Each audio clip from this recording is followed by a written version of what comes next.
Hey, I have every intention of being available and present in terms of technology being able to let me out. There yet, but we'll try. Okay. And then a whole other month to figure it out. Okay, that sounds good. All right. So we and you have to We'll talk. get there. Yes, exactly. We'll get No, there. but really, because like they're wanting us to get an AV consultant. Okay, are y'all ready? Yes, ma'am. We're going to start. Good evening, and welcome to the Leon Valley City Council regular meeting.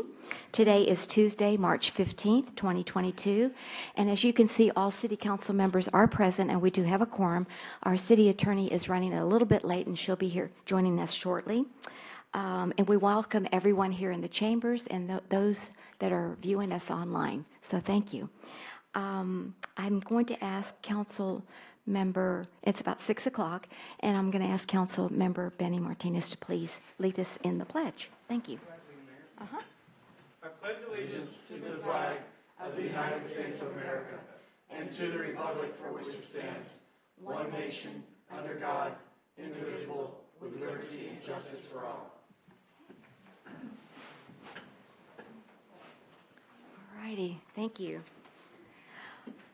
We have another full agenda tonight, but we're going to start with our citizens. Is there anyone in our chambers, or I don't know if we have any email citizens to be heard that would like to address the council at this time? Please come forward, state your name and where you're from, and you have up to 3 minutes to speak.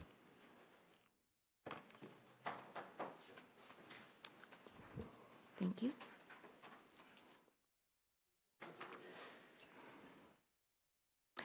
Okay, this is regarding the John Marshall traffic plan, and we can read that when we get to that agenda item, okay? Thank you. All right, so we'll move then to our presentations. We have quite a number of them tonight. Presentation number 3.1, presentation, discussion, and possible action on Open for Business program update, administered by Northwest San Antonio Chamber of Commerce and funded by the Economic and Community Development Budget. And we have Mr. Cox. Oh, is Mr. Cox going to introduce you first? Yes, we like to do that. Hi, Mr. Cox. How are you? Good evening. He's our Business Relations Development Director, and we welcome you this evening. And would you like to begin this presentation? Thank you, ma'am. Uh-huh. At the direction of council, we have another presentation on the Open for Business program that was administered by the San Antonio Chamber of Commerce. Mm-hmm. We have Ms. Rose Ryan here to offer that presentation to you. Excellent. Yeah, thank you. And Ms. Ryan, you are if you'll introduce yourself and your title for the chamber, please. Yes, I'm Rose Ryan, and I'm a board officer for the Northwest San Antonio Chamber. And we're delighted to be here tonight, and I have some great news for you. Our businesses couldn't be here, but I did include a little handout for business comments. These are some comments from the initial some of the initial businesses, about 11 of the initial businesses that we signed up, and all of them were overwhelmingly, very grateful that the city provided this for them. There were a couple of them that were very emotional about it because they had been going through COVID and needed some help with their business, and they felt that this would be a big answer for them. So if we could move to the next slide. This is just a little recap of what we did back in July of 2021.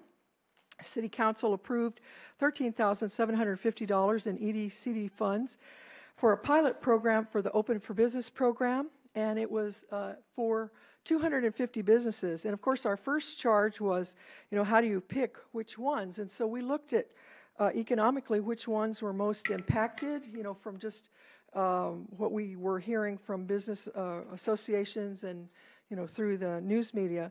And we found that restaurants and retail were those that were most impacted. So we looked at the list of those and started going through those and contacting them so that they might be interested in the program and join in with the program. And of course, COVID changed the way people search for products and services, and there's much more digital commerce now than before because people weren't getting out, and as you know, things were closed down, and we're just delighted that things are opening back up again, and we can't wait. Everybody's excited about that. What we found that in interviewing and talking to the businesses, we found that the small businesses didn't have comprehensive websites, or if they had one, they were not fully indexed on the internet. So, and that meant that they're not really found by some of the people that are looking for their services. And so this Open for Business program satisfies the business need to do that with the advertising 24/7, since it's on the internet. Whenever people want to shop or do whatever, they can find it on the internet. 365 days a year, and of course our cost was $55 per business for each business that signed up, and that's a lot cheaper than a single-day newspaper ad. And of course, of that, $25 was the setup, and then the $30 is for the actual marketing and software. Next slide, please. This is an example of our program packet, and what we had in the packet were program details. We also had a letter that we established with the city and the chamber together to kind of explain the program and where the funds came from and things like that. And then, of course, we also had a business card so that the businesses could contact us when they wanted to sign up for the program. And just a quick, next slide, please. And just a quick overview so that you can see that there was a huge value for the city's investment in this program. Each business that signed up, they were able to have 10 pages of fully indexed contents posted on the web for each business. And our staff back with our software company, Chamber Nation, did that for us, so we're grateful to them. They also created a landing page that served as a website. I found that many of the businesses didn't have a website, or if they did, they were using Facebook as their website. So this was a real, upgrade for them. Thank you. Anyway, if they already had a website, this was something that could augment their current website.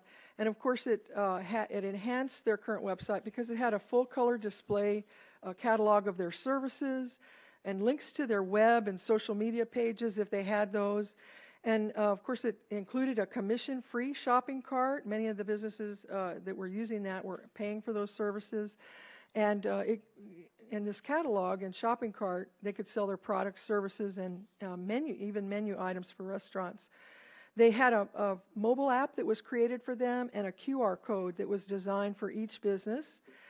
They could use those QR codes on any advertising that they had, so it was something that they really liked, and they especially liked the mobile apps. That was one of the key features. They had a, a texting keyword, and that was how you open up the mobile app. They had a digital business card with social media links and instant calling. And one of the things that they really liked, too, was that we had a 3-minute video that they were able to record. And this video will show up on their mobile app and landing page. And, of course, the Chamber Community Directory listing, both in traditional and with their key text word. So you could look it up either way. They had daily deals to advertise their specials. Many have seasonal specials and things like that. And, of course, a job board. We had several of the restaurants that used the job board to post vacancies, so that was a really nice feature for them.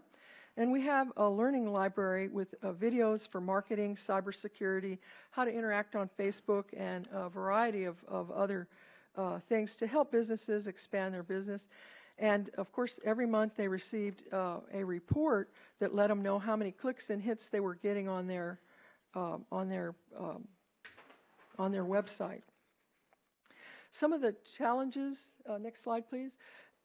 Some of the challenges that we really didn't expect was we thought the program would sell itself, just tell people and they'll all sign up. Well, that's not exactly how it went, in part because decision makers were not always available for calls, and so in many cases it took us a lot longer than we thought. It took 3 to 10 calls per business for each to receive an approval. And so if you're looking at 250 businesses, that's over 1,250 calls that the Chamber would need to make.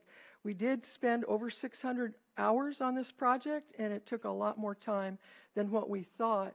And the 6-month period for the pilot was really, we found it to be too short. But we did have some successes, and we'll get to that at the end. But the other thing we found out, or what we did to help get the word out, the Chamber hired a person to update lists And then we also made phone calls. When those phone calls weren't working, then we made in-person visits. We also had Facebook posts. And we were at first afraid to use this networking with CPS Energy. They had emails of the businesses in Leon Valley, and we thought we'd be overwhelmed. We did, when it was going slowly in the beginning, we used that, and they did send emails out. However, we only got 3 calls from those emails, and of that, 2 of them were outside of the city of Leon Valley. So that one wasn't very effective, but we tried everything, we really did, to get this out. And we even thought and considered postcards, but we found it cost prohibitive for our budget at that time. And we really needed more advertising to get the word out, because I think that was the biggest challenge that we had. And if we were to do it again, we would definitely work the postcards into our budget. And some of the things that the phone calls, people have been getting so many phone calls, and I think Josh had mentioned he doesn't answer his phone anymore because of all the people that call wanting to sell you car warranties and whatnot. So that was met with a little bit of pushback and, of course, skepticism. But when we provided that folder that you saw earlier, it was able to calm them and let them know that, yes, this is a legitimate program. It is not too good to be true. It actually has all of these features that we talked about, and many of the people were very pleased with it. It did take us about 3 to 10 hours for each business once we informed them to receive approval and set up on 2 different systems, to set up their catalog website, web production, and all of that, and follow up in billing. And if we were to do it again, we had to monitor every month for all of the different businesses that set up. For any that may have gone out of business, I think maybe that would, if we were to do it in the future, I would request quarterly or annually, because most businesses don't go out of business in the first year. And the current status is that we have 55 happy people on the Open for Business program, and we did update the community directory for those 250 businesses that we worked with. And then our final billing was sent in March, and the cost of the program was $3,025. So we were able to return the rest of not return them, but not use those so that they could be used for other business programs. So we're very pleased with that, and just read these comments when you get a chance. You'll see people were very happy. And we just thank you so much for this opportunity. We really appreciate it and love working with the city. William was a great support. We appreciate that. And if anybody has any questions, we'll be happy to answer them. Well, thank you very much. And you stayed within your 10 minutes. I'm very proud of you. Awesome, because I had you timed. Thank you so much. Okay. So I do have Councilor Orozco who'd like to ask you a question. Thank you. Rose and Ms. Treble, thank you so much for this hard work and for the success. I was at the Economic Development meeting yesterday, and they brought up a good point. In May is Small Business Week, I believe it's in May. Is that right, Mr. Cox? And they had mentioned that maybe we should do something for the business in Leon Valley. And I know at this time, for sure, that Mr. Cox and the committee is overwhelmed with things that are coming in, and it shows their hard work as well. The businesses are thriving in Leon Valley. At least some of them are. And for those that are not, is there a way that your organization can help in maybe getting a small conference together that would get small businesses from Leon Valley, a half-day conference for lessons learned or good practices and stuff like that, that may help other businesses benchmark with other businesses that are successful and find out what is it that they're doing to succeed?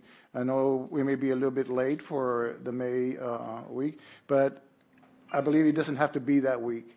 We can have something in the next summer, or that we can put a small conference together. With your organization willing to help and help us on this? I'm so glad you asked that question, because we were just talking about having a business expo, the chamber doing it, and we would love to partner with the city, with William, to do that. I know you have some long-term businesses in Leon Valley that have been in business here for over 25 years. We'd love to try to honor them in some way and do exactly what you've requested. So I can work with William to try to get that done. And see what we can come up with, and, it works right into what we were already talking about doing. So I think we'd be very pleased to work with you on that. Very well, and thank you, and again, congratulations on your success. Thank you. Thank you. Any other questions, comments for Rose Ryan on this agenda item? Okay. Thank you very much. Intertech has been here for over 50 years, so I just want to let you know that. Wow. Okay. Thank you. Thank All you. righty, We bet. appreciate it. Again, all the Okay. businesses that signed up are very pleased. And a couple of them almost broke down and cried. They were so happy, honestly. Well, on that. No wonderful. joke. We're They so were glad very that pleased. this partnership has worked. Thank you. All right, moving then to agenda item number 3.2, presentation and discussion on an update on John Marshall High School Traffic Management Plan. And we have Melinda Mortz, our Public Works Director, here to present. Good evening and welcome. Good evening, Mayor and Thank City you. Council. So this is just an update. As we all know, with the construction over at John Marshall High School and the changing of their mission, it's caused quite a traffic backup over there. So they changed from a normal high school to a magnet school for law and medical service, and it was being remodeled. They're just about done with that. With this change, there's been an increase in the number of students and teachers and the number of vehicles, obviously, that are entering and exiting. It's caused a lot of traffic congestion for both the residents of that neighborhood as well as the school attendees and their parents. So to ease that, the city requested the school district devise a traffic mitigation plan. So here's their current configuration. This is Eckert Road. They come in on Robin. They come turn here, drop the kids off, and then go back out on Bluebird. This is their proposed. This would be the permanent configuration. As you can see, here's Robin Lane. So that would be done away with, and a new John Marshall Boulevard would be constructed, which would continue the John Marshall Boulevard on this side. This would be another traffic controlled intersection, and then the kids would go this way. And so that gives them a huge new parking lot and more lanes of traffic and ease for the residents to get back out into their neighborhood. They are still waiting to purchase this property right here, and so that's why that has not gone through right now. Mm-hmm. So Lobo Lane and Robin would be vacated and abandoned, and then quit claim deed to Northside. The Northside would create that extension. Bluebird would remain one way to Eckerd, but would possibly have an additional lane. John Marshall would be a two-way street, and persons would be able to take advantage of the existing traffic signal that's there. And then the existing front parking lot would be increased. They are still working on that plan. They have now presented a temporary traffic control plan for the interim. The temporary plan is to install flexible delineators and roadway striping along Lobo, which is the street in front of the high school. Traffic would enter from Eckerd onto Lobo, take a right turn onto Lobo, and then turn left into the on-site parking lot. Once the students were dropped off, the vehicle would then be forced to take a right back out onto Lobo and go to Bluebird and either take a right or a left at that intersection. Buses would be able to drop students off in front of the high school. And so here's their plan. It's hard to see because it's so tiny. So they would come in here. This would be all yellow striping in this intersection right here. They would be forced to turn down Lobo and go down just a little bit on Thunderbird, turn around in the existing parking lot there, and then come back out here. And then this would be bus parking, parent parking, and then that would go back out. People in this lane would be able to go into their existing parking lot or turn into that first lane on Lobo Lane. And this is just a close-up of it. This would be the traffic island that would be painted. Here would be the delineators in the roadway, and then another traffic island painted in the roadway here, and then arrows here. And that's all I have. We've not heard back from the engineers since we had that meeting about the temporary plan, but I expect that they should be contacting us shortly. Okay, thank you so much. Let me turn off my my timer. That's within 4 minutes. Way to go. You win so far. I'm just teasing. Positive reinforcement tonight. Thank you very much, Melinda, for your presentation. And I appreciate, the diagram for the front of the school, but I know we've had citizens come and they're concerned about the exit from Monte Robles onto Hebner Road. Was that considered at all to look at that traffic pattern? We did a traffic study there, and the traffic warrant study, and it did not warrant that. But we are trying to work with CPS to do a little intersection modifications to both of those streets that exit out onto Hebner Road. Haven't heard back from her yet, but that's what I'm trying to accomplish. Okay, very good, thank you. Are there any other questions? I do have a letter that I need to read, but go ahead, Mr. Martinez. By any chance, do you have a representative from the school here tonight? No, sir. Okay. In the future, could you try to get somebody? Sure. Thank you. Okay. Anyone else? Yes, Mr. Stevens. So from my understanding, the main issue was Monte Robles, the neighborhood, and because they were complaining that all the cars were lined up there. But I guess I'm trying to understand how this traffic control plan helps mitigate the issues that, kind of promulgated this in the first place. The temporary won't. The temporary is going to help the people that are going to the school, the attendees of the school, the people that are dropping off, and then the bus stacking requirements right now. And so what's really going to help the neighborhood is the long-term plan. This will alleviate some of it, though, so that people can more easily get to their homes in the neighborhood. Okay, so based on this, is there something preventing the traffic from going down Thunderbird through Monte Robles? No, sir, there's not. Okay. Okay, and so that wasn't in any of the discussions to potentially try to We did prevent discuss, traffic from going into that neighborhood? We did discuss possibly making everything in Monte Robles Park one way out towards Eckerd, but there's a lot involved with that. Number one, I would need a traffic study to make sure that that was warranted. But the second thing is you have to notify the post office anytime you make a street one way. If there's mailboxes on the wrong way side, those have to be moved over to the other side. And then I would certainly want to notify everyone in the neighborhood and give them an opportunity to speak on that. Because if you were to go out to Eckerd to say drop your kid off at Rudder High School, or middle school, you would then not be able to come back to your house off of Eckerd Road. You would have to go around and go through the Hebner. Okay, So so there's a lot to look at. another plan that had been mentioned to me that San Antonio has in certain areas is one-way roads only during certain hours of the day. So they'll have posted signs that say, 7 a.m. to 9 a.m. one way, and then 3 p.m. to 6 p.m. or whatever one way, that same way. Was that a consideration at all? Everything's a consideration right now to try and give some peace to the people in Monte Robles Park. Okay. Okay. Counselor Hefner. Yeah, so I was at the meeting with Ms. Moritz, and it was a good conversation with the John Marshall engineers and the folks involved. I raised many of the same things you asked about, Mr. Stevens. The map that's on here currently for the interim control plan, right? I'm a fan of human behavior, right, as we've talked about, and what people will inevitably do is they'll pull up to the top right-hand side of this map. Next to those ball fields, they'll drop their kid there and they'll go straight.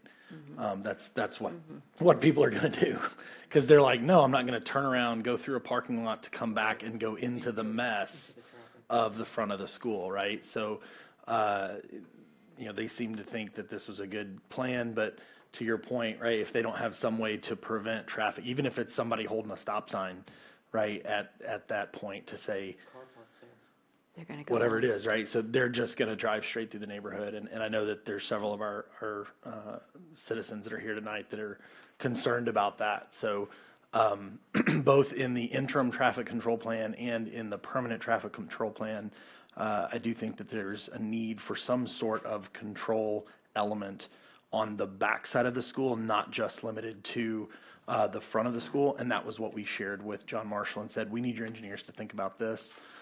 We shared some specific numbers with them around the traffic control study that was done at Chaparral and Hebner, as well as I believe at Redbird and Hebner.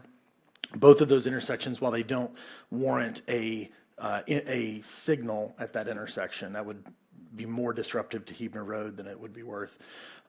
They do see a significant volume of traffic since the changes that have happened at Marshall, and you have almost an equivalent number in the morning. It's like 92% that are exiting at Chaparral and Hebner as are exiting at the signalized intersection at Eckerd and Bluebird. And in the evenings, it's about 60%. So fairly substantial. And when you think about, zoom out from John Marshall High School, most people go from inside the city towards outside the city. So they're going from south to north in the evening, from north to south in the mornings, right? Same traffic pattern we see on Bandera Road, right? So in thinking about that, you can understand why those traffic numbers reflect what they do. So we asked John Marshall to go back, consider not just the impacts on the front of the school, but also the impacts around the school and around the surrounding neighborhoods. And I think that information is what we would look forward to in terms of traffic impact studies, like Ms. Moritz mentioned, informing us with relevant data to let us make a policy decision on how to handle this traffic. Okay, thank you. Yes, Mr. Orozco, and then Mr. Thank you, Mayor. Bradshaw. No, go ahead. Yeah. And speaking to some of the students and going back to when my daughter went to Marshall, and a lot of the students were going to Hebner because the light took a long time at Eckerd. And even though they went out Hebner, it was a shorter time getting back to them because the light took so long. Is there a way that we can have control over that light in a specific time, as Mr. Stevens had mentioned, specific times where that light will give the students an exit a lot faster than a regular, 30-second light? I just think that if they would be able to exit a lot faster and have control over the light, they may not have to go all the way to Hebner just to get out of there really quick. We Do we have can any control certainly over that? work with the city of San Antonio to see if they can adjust the timing. Of course, that takes a timing engineer to do so. But yeah, we don't own that signal system, so we would have to coordinate that with the city of San Antonio. But it can be done, and they have been invited to these meetings as well, because this also involves the permanent solution, putting in another traffic signal system, or reconfiguring the traffic signal system that's currently at John Marshall Boulevard. So we're going to work through that whole thing. Yeah, that's just an option I just came up with. That they want to get out of school and they want to get out and. Well, we're also looking at Eckerd Road itself needs a longer left turn lane where you go in order to stack traffic properly so that you don't cause all these backups. So all of that's being looked at by the traffic engineers. Very good. Thank you. Okay. Mr. Bradshaw, you're next. Could you go back one slide? Or to the, yeah, that's the proposed, right? So with this new configuration that's proposed where now Thunderbird kind of extends and the parking lot's bigger, you're going to have obviously a bigger stack in front of the school, Lower Lane, where people can come in and pick up the kids. And to me, it's still one way in front of that school on Lobo Lane. But now, people are going to go down and, as Councilor Roscoe pointed out, if they can't get out to Eckerd because it's stacked up and it's too long, and if I was going to go south anyways, I'd be inclined to keep going down Bluebird Lane into the neighborhood and cut out on Hebner. So, I think that's the concern. And the rare times when I've gotten home about 4:30 from work, I see cars I can't even get to my house because cars block the intersections in the neighborhood themselves. They just don't even, talk about don't block the box, like especially in a neighborhood, they don't even think about it. It's like, I'm waiting to turn right or left or whatever, so I'm just standing there, I'm waiting there, and I can't turn onto my street because there's cars in the way. So I have to wait till somebody moves or whatever. So, and it just seems like, I don't know, it seems like this plan, it may make it worse with the traffic. Yeah. So Okay. something's changed. Thank you for those comments. Do appreciate it. Before we take our comments from our citizens that are in the chambers, let me read the letter from Melanie Hefner, and I believe Dr. Caldera, she has a clip. She said, please play the attached clip. Are we able to do that? I am trying. And read the following during Here you go. agenda item. Okay. It says, when considering the traffic plan for John Marshall, please consider more than just the actual school. Instead, please consider the impact that this would have on the surrounding areas, neighborhood, communities, kids, etc. I was outside chatting with my daughter for no more than 5 minutes when I witnessed this car leaving Marshall plow through the intersection at Thunderbird and Stebbins. Okay, there's the video here. Unfortunately, this is not a rare occurrence. We frequently, multiple times a day, have cars coming from the John Marshall area that either slow for an instant and then speed up or don't even slow at all and completely dismiss the stop sign. I have 3 young children that love to be outdoors and to play in our yard. I am not only concerned for their safety, but also the safety of neighbors out walking their dogs, children riding their bikes, even people simply walking to their mailboxes to get their mail. We are dealing with these types of problems in our neighborhood already, but creating an even easier thoroughfare from Eckert to Hebner would do a huge disservice to the residents of Monte Robles. Thank you for your time. Melanie Hefner, Leon Valley resident. So thank you, Ms. Hefner. All right, so that's part of the record. And is there anyone that would like to address the council at this time? Please come forward on this issue, which is the John Marshall traffic plan or proposed traffic plan. And if you'll please state your name and where you live, we'd appreciate that. Thank you and good evening. Hi, I'm Hi. Brooke Bohr, and Hi. I'm 6527 Thunderbird Hills.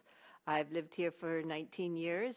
Mm-hmm. I worked for Northside for 34 years, retired teacher a couple of years ago. I support Northside, but I don't believe they're engineers. They fixed their drainage, and we've now lost the end of our driveway because of water flow.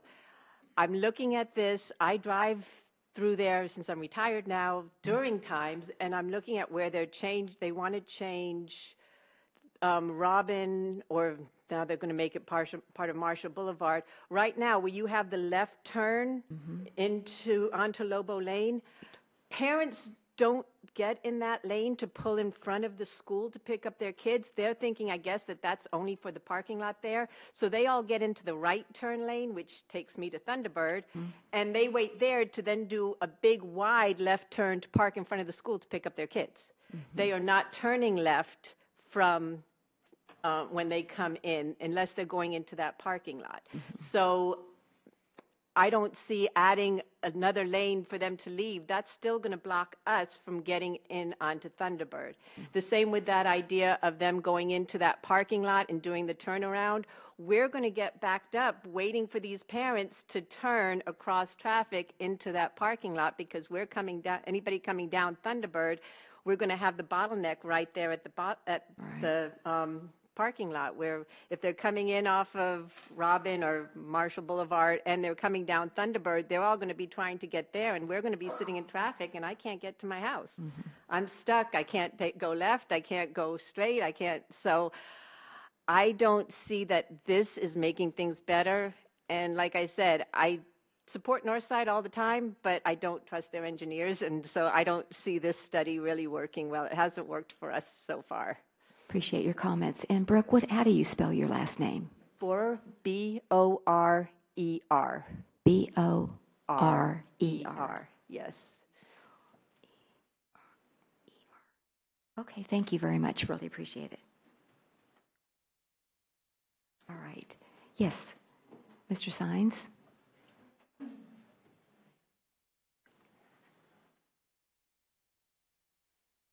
Good evening and welcome. My name is John Sines. I'm at 6514 Thunderbird Drive with my beautiful wife. All right. First I want to say thank you for helping in regard to at least addressing some of the issues that came up. We do have a lot of traffic that goes up Thunderbird, and on that turn we've had numerous accidents, and so Public Works has put up some arrows, like, trying to inform drivers, kids, whoever, to be safe around the neighborhood. So kudos to you and your team for doing what you can. What's tough here is thoroughfare, and so I have a couple of questions about decision-making and authority. Who in the end has the authority to make the decision whether this happens or not? Is it the cities? Is it our decision? Can we tell Marshall? I'm going to let Melinda. How does that work? Because Right, that's a good question. I think it's Northside. They can't take our street without our permission. Okay, there you go. And so we own Robin, we own Okay. Lobo. They want to have us deed those 2 streets to them in exchange for building John Marshall Boulevard. So if we don't think that this plan is going to work, we tell them that. Okay. They're very interested in working with the city and trying to figure out what to do here. and it's a mess. And Yeah. it's not going to be it'll be a better mess, but there's not a real good conclusion any way you look at anything. I'm either going to have to make all those streets one way that goes out to Eckerd and make everybody in your neighborhood mad, or something else has to happen, right? And so the school is weird because it's one of the only schools in Northside that has a public roadway between the building and its parking lot. And so it's already weird. The school was built back in the 40s, I think it was, and it was the Northside High School out here. This was all country, and it has just slowly expanded over time.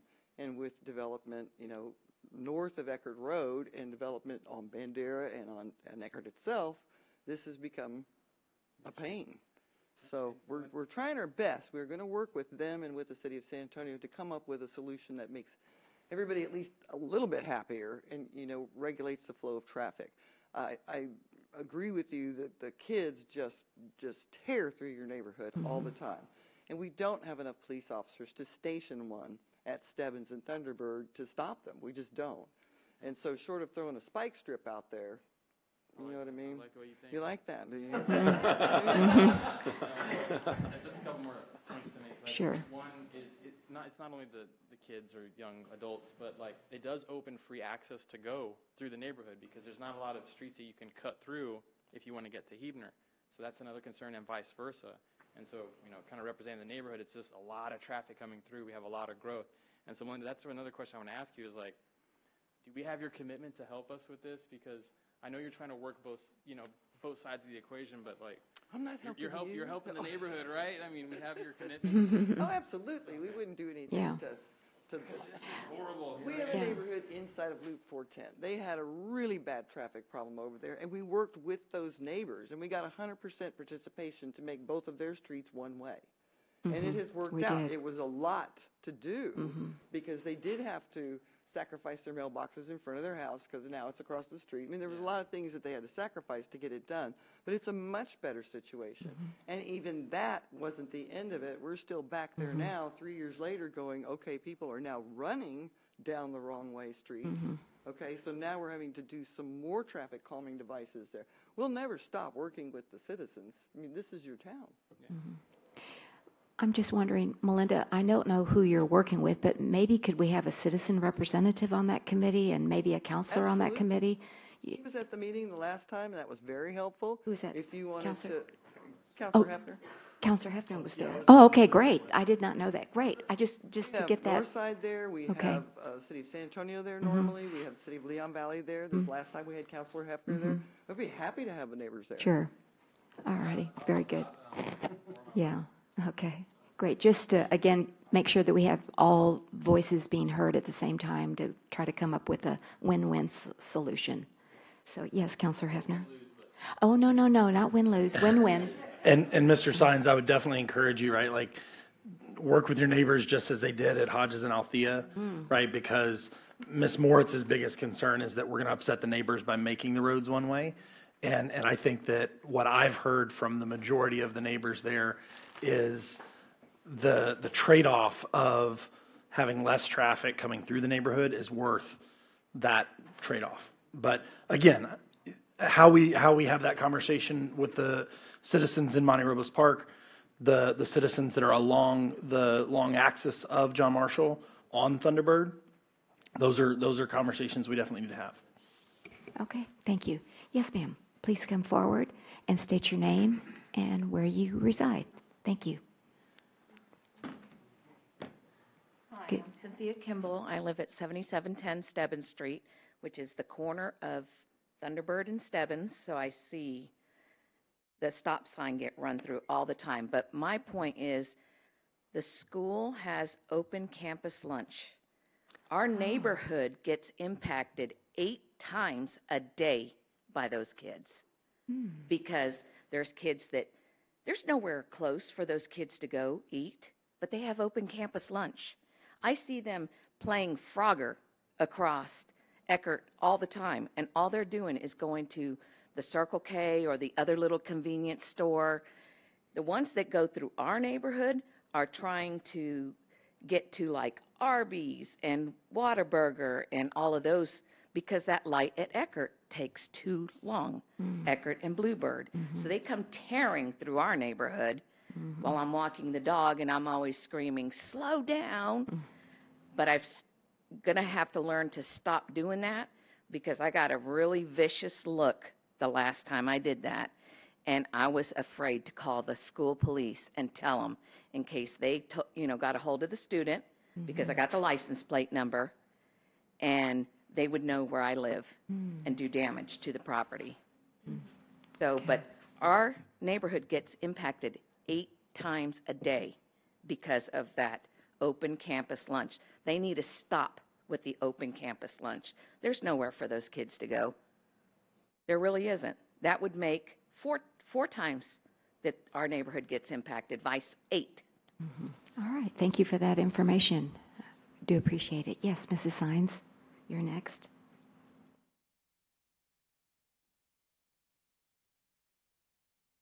Good evening and welcome. Good evening, Jessica Sines, 6514 Thunderbird.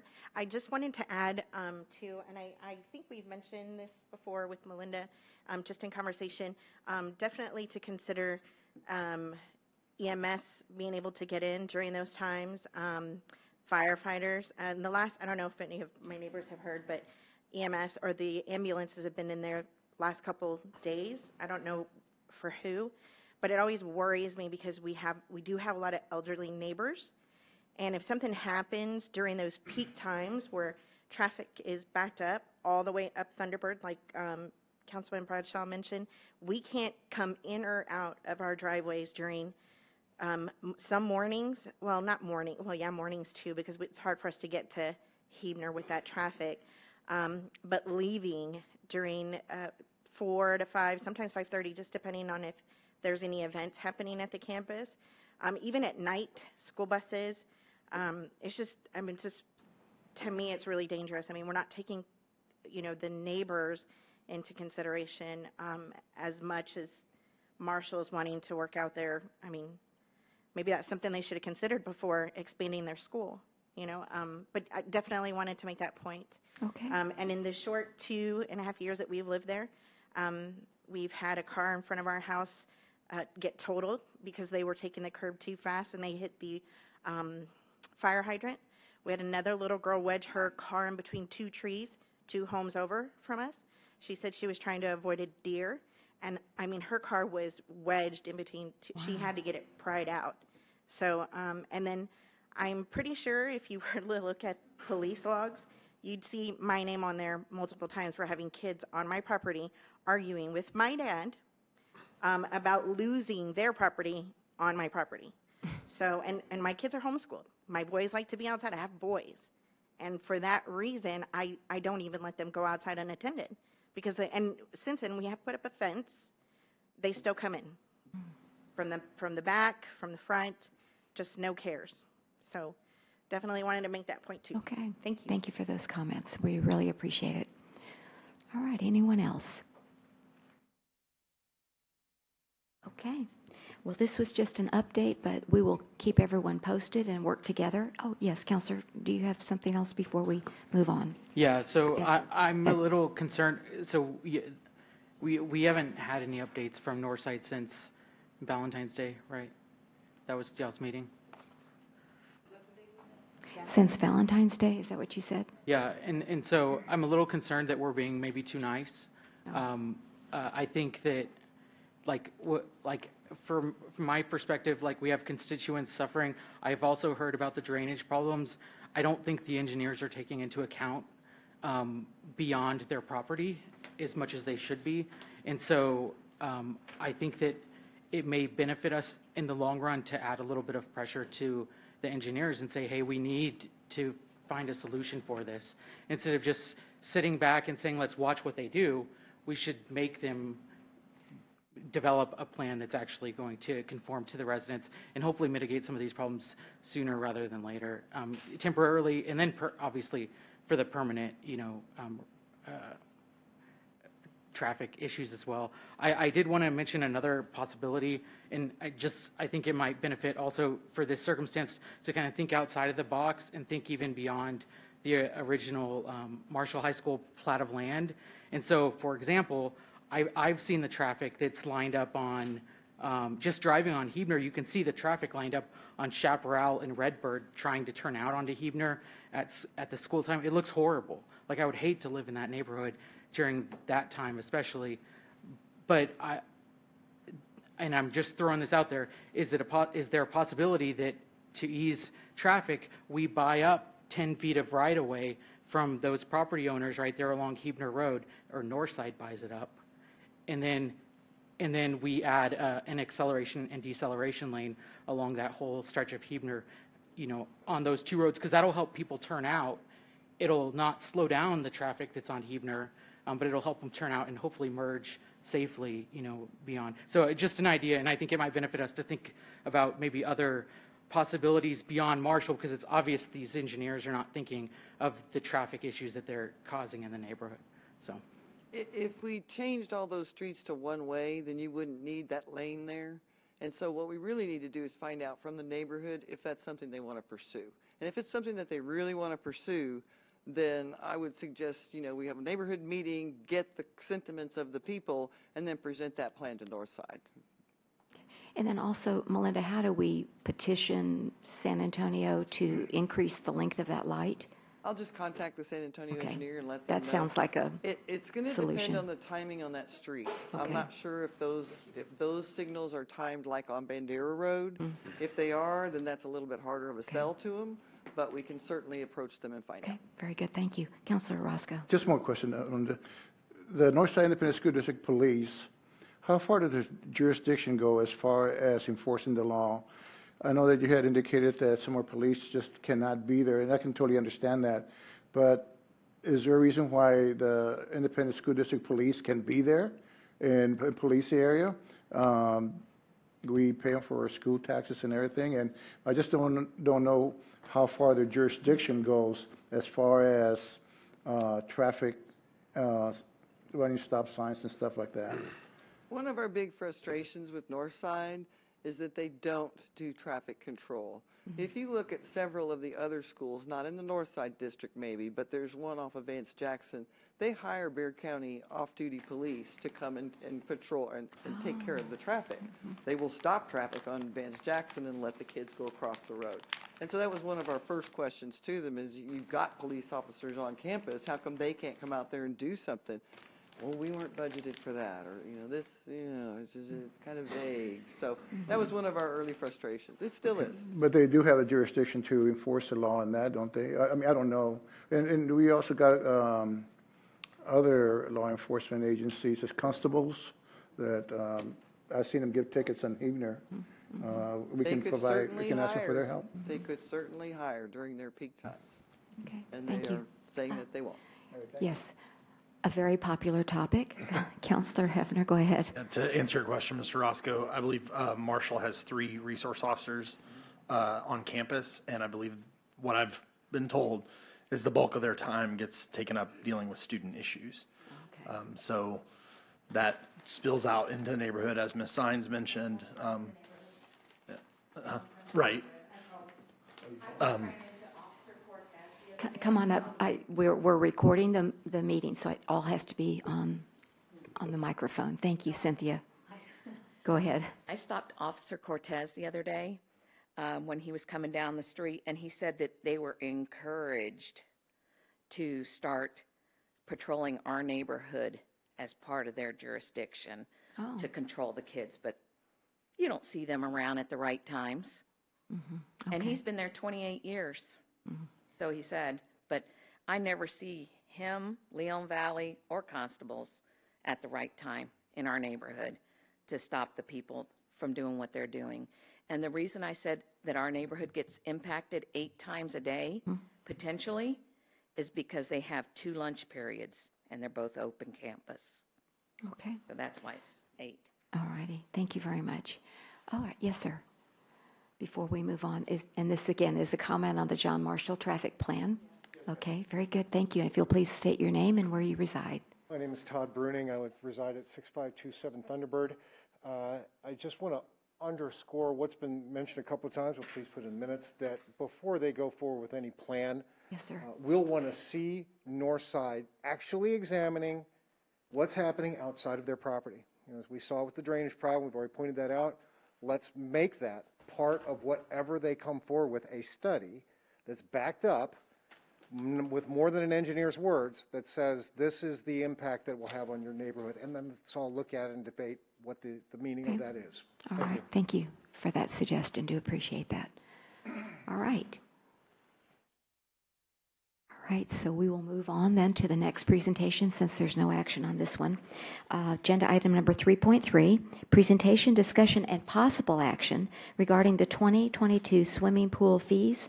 And we have our Public Works Director, Melinda Moritz, here. Thank you all for coming this evening. Do appreciate it, and we'll be in touch. All righty. And good evening, and welcome back. Hello again. So when we did a presentation on the pool contract, the city council had asked that we bring the pool fees back just so that you could take a look at them and see if you wanted to do any changes or anything like that. So San Antonio Pool Management provides management and oversees the operations of both of our pools. They're open from Memorial Day to Labor Day, and they do the staffing of the lifeguards, concessions, maintain water quality, and they monitor our membership. Both pools are open from May 25th to September the 2nd. One pool is kept open on the weekends during September.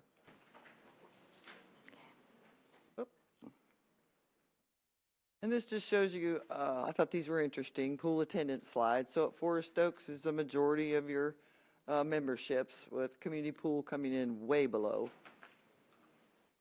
And here's just another chart of the pool membership by week. As you can see, the Forest Oaks pool is the gold, and the community pool is the blue.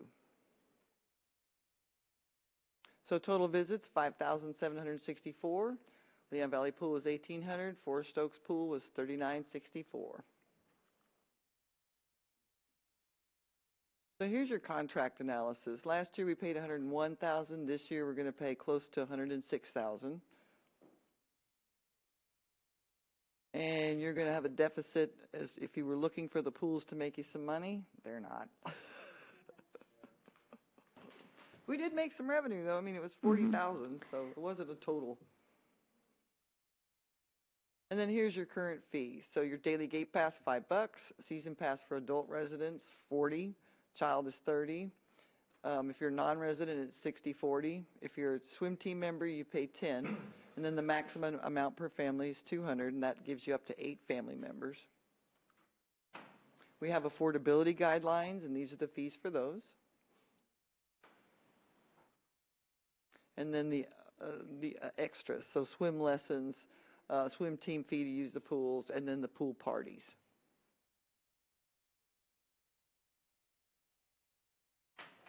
And more pool parties at Forest Oaks. And so you were asking if we could do one free day per week. So David Dimmeline goes, ooh, how about free Fridays? I was like, well, that's pretty cute. Or you could do it by time block, which is something that Dr. Caldera had suggested. Or you could do them on the holidays. So you want to say free 4th of July, free Memorial Day, free Labor Day, something like that. And the fees, of course, are at y'all's discretion. Okay. Would you like to look at the fee schedule again? Well, why not? I mean, thank you. I guess we could look at it so we can discuss it if we. I just had a question though. The swimming, when they swim lessons, does the pool management keep those fees since they're doing the swim lessons? Yes, ma'am. It Okay. pays for their lifeguards. All right. And then the pool parties. I know we have to pay for lifeguards, but does the city of Leon Valley Yes. keep the other revenue? Yes, ma'am. Okay, just wanted to clarify that. And back to my favorite topic, aerobics, water aerobics. How did we do it years ago when we paid our membership and we go down there for an hour, 5 days a week, and we had a guy that was teaching us, but now all of a sudden we can't do it anymore. So I just don't know what's changed. So that's what I was going to ask you about that. How did we do it before, and what do we need to do it in order to make that a reality this summer? For the avid water aerobic fans out there, okay. So Forest Oaks Pool was privately owned, and so that water that's aerobics right. person was a part of forgot that about private ownership. When we had CLUB management, we happened to have one of the management team members who absolutely loved water aerobics, and he taught that. we have San Antonio Pool Management now, and they're just not those people. Okay. And so we found a gentleman, Mr. Shipman, who was willing to do it last year, but he was, I guess, unable to get the insurance or whatever. And then I heard some grumbling about the fees he was going to charge. Right. And so this year, I think he's come down on his fees, and he has said that he is able to get the insurance. So I'm pretty sure we're going to have water aerobics this year. Don't hold me to it, but we're working to get there. Okay, so we'll get that together as soon as we can so we can communicate it out if there's an extra fee and the days and stuff like that. And it would be at Forest Oaks. Yes. Okay, very good. Those are my questions. Thank you. Yes, Councilor Martinez. One thing that we make a little bit of money on the pool is that's a benefit to our residents. It's just like the park. We're not going to make any money off of our parks, but this is an amenity to bring people into our community, and it's a Quality of life. Quality of life issue. Right. Thank you, Mayor. I'm big on that. But what day of the week is the slowest day? Ooh, that's a good question. I don't know. That would be the day you want to target for free days. Mm-hmm. I thought, Dr. Caldera, didn't you and I talked, it was Wednesdays, right? When I asked David, I thought We thought it was Wednesdays. That's what we, Wednesday. yeah. Mhm. Yeah. We can double check. Yeah. But yeah, to me, it seems like if you want to increase the use of the pool, make it on a day that they're underutilized. You don't want to make it on a profit, for lack of a better word, a profit day. You want to make it on a day that that's underutilized. Thank you. Okay, thank you. Anyone else? Should we keep the fees as is? Is that the consensus of the council as well? So if you could address that. Yes, Councilor Hefner and then Councilor Bradshaw. Yeah, I don't have any issue keeping the fees as is. I like the idea of having Wednesdays as a day where we can welcome people from the community who maybe have never tried the pools before. Maybe the fee is cost prohibitive. It'd also be interesting to see, does having a free day have a downward impact on memberships, right? Maybe people say, I'm only going to swim one day a week, and they make that day Wednesday and arrange their life around it. So I think that having that option is good. I think we can also, leverage our new communications person and have Crystal send some more, the other Crystal, not Dr. Caldera, send some great info out as we're coming up on pool season before we know it. Thank you very much. Councilor Bradshaw. So yeah, I actually like the idea of the free Fridays. I think that sounds good, but I don't know what the economic impact would be. It actually could be positive if people know that Fridays is free and they come and they say, you know what, we really like to swim, and I know it's Monday, but we're going to go and pay $5 and go swim. So it could actually have a positive impact too. But I'm fine with Wednesday too. I just don't know if we get as many people to use it. And I also like that. I think it was last year when we kept the pools open till Labor Day because the weather was nice and hot. Yeah, it was hot, nice. Well, I guess it's all interpretation, but it was swimmable weather, right? So if that happens again, I like that, extending it until. But it was also every weekend in September. That Right. was even better. Yeah, we kept it through September. Oh, through September. I Labor thought Day, you yeah. said Labor Day, so that's September. Yes. that's the first Monday, but then we kept it open all of the weekends through September, and I know I swam because it's hot. Yeah. I think that's exactly. good. So I think the fee schedule's good. I think is Okay. reasonable. But you're also for giving a free day, but Yeah, you're saying I'm either okay with Wednesday or giving a free day, Friday. whether it's hours or Wednesday or Friday, it doesn't really matter to me. Yeah, I hadn't thought about the holiday, but there's 3 holidays: Memorial Day, 4th of July, and Labor Day. But anyway, that's only 3 versus every week. So, yes, Councilor Stevens. So I like alliteration too. I like First Friday, or Free Friday. Okay. I would propose though also, and what would be kind of interesting, because Fridays is going to be a higher intensity day, so do the free Wednesdays, but also do like free First Friday. So the first Friday of every month is free, because then we can compare the utilization from first Fridays to second and third and fourth Fridays and see like what are we actually pulling in from these free days. Comparing a Wednesday to a Friday is not going to be a fair comparison, just because people have off work on Fridays and stuff like that. So yeah, that would be my personal preference, to add another day, or, you know, in addition to Wednesdays for people that maybe don't, you know, that's harder to accommodate, so. Okay, all right. Anyone else? Anyone in our chambers this evening like to address the council on this issue? All right, seeing no one is, do we have a So I motion? just want to get some clarification. Oh, yes, So ma'am. it's just first Friday and whatever slow day it is. I'm thinking it was Wednesday, but maybe it's Thursday. Yeah, I need to double check with David. I thought you said, Mr. Yeah, I Denline think said it's Wednesdays, yeah. Asked him, but whatever day, so slow day and first Friday of the month, does that seem? And then keep the fee schedule as is, right? The 3 holidays, right? 3 holidays. So 3 holidays: Memorial Day, Labor Day, 4th of July. Oh, and that too? Okay. And holidays, free holidays? Yeah. I love the idea of 4th of July having, I mean, it's on a Monday. We got people, we're going to talk about that later tonight, having people swim and then having it open to the whole community and then coming over and watching some fireworks. Okay. Excuse me. So my only concern with doing that is if those are already high utilization days, the people that pay for a season pass are going to be frustrated if they are unable to utilize, because people that have not paid for a pass are utilizing. So that's my concern, and that's why we stuck with the non-peak day. Yeah.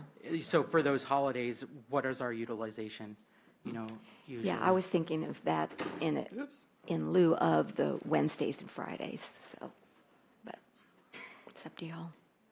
This chart's by week.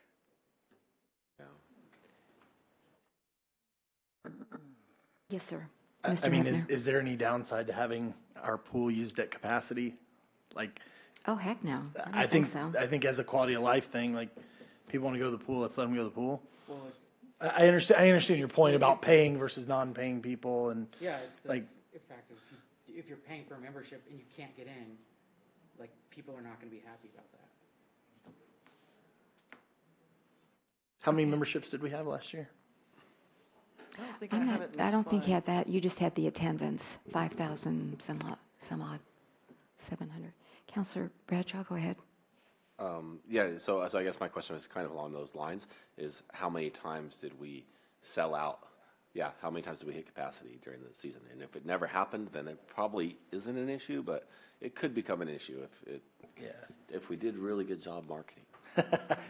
Well, you know, we're really doing pretty good this year, because sometimes it's later on that we finally have secured. We've had this We are discussion, finally ahead of the game. but we're ahead of the game, aren't we? That's what I was thinking But this yeah, time. I'm so. still okay with the way that we're talking, the holidays, the Wednesdays, and the first Fridays. Okay, so can I get a motion? Try that. Okay, you want the holidays too? Move. Okay, no, go Second. ahead. All right, Mr. Bradshaw, would you I'll- repeat that? I'll restate it. I move that we instruct staff to keep the fee schedule, but allow for free first Fridays of the month, 3 holidays, and Wednesdays free for Say slow day, because I don't know, whatever slow whichever the slow day is, if it's not Wednesday. Okay, very good. I'll And you second. that. All right. We have a motion by Counselor Bradshaw and a second by Counselor Hefner to direct staff to keep the fee schedule as presented and have first Fridays free, and the 3 holidays, the Memorial Day, 4th of July, and Labor Day, as well as the slow day of the week, free for anyone who'd like to attend our pools. Any further discussion? All those in favor say aye. Aye. Any opposed? The motion does carry. Thank you. I appreciate it. So let's see if we can get a lot of people at the pool. All righty. Awesome. Thank you. Can do it. They can pay for themselves. All right. Presentation number 3.4. Presentation, discussion, and possible action regarding needed repairs to aerial platform. And we have our Fire Chief, Michael Naughton, here to present. Chief, good evening and welcome. Thank you, Mayor and You're here. Council.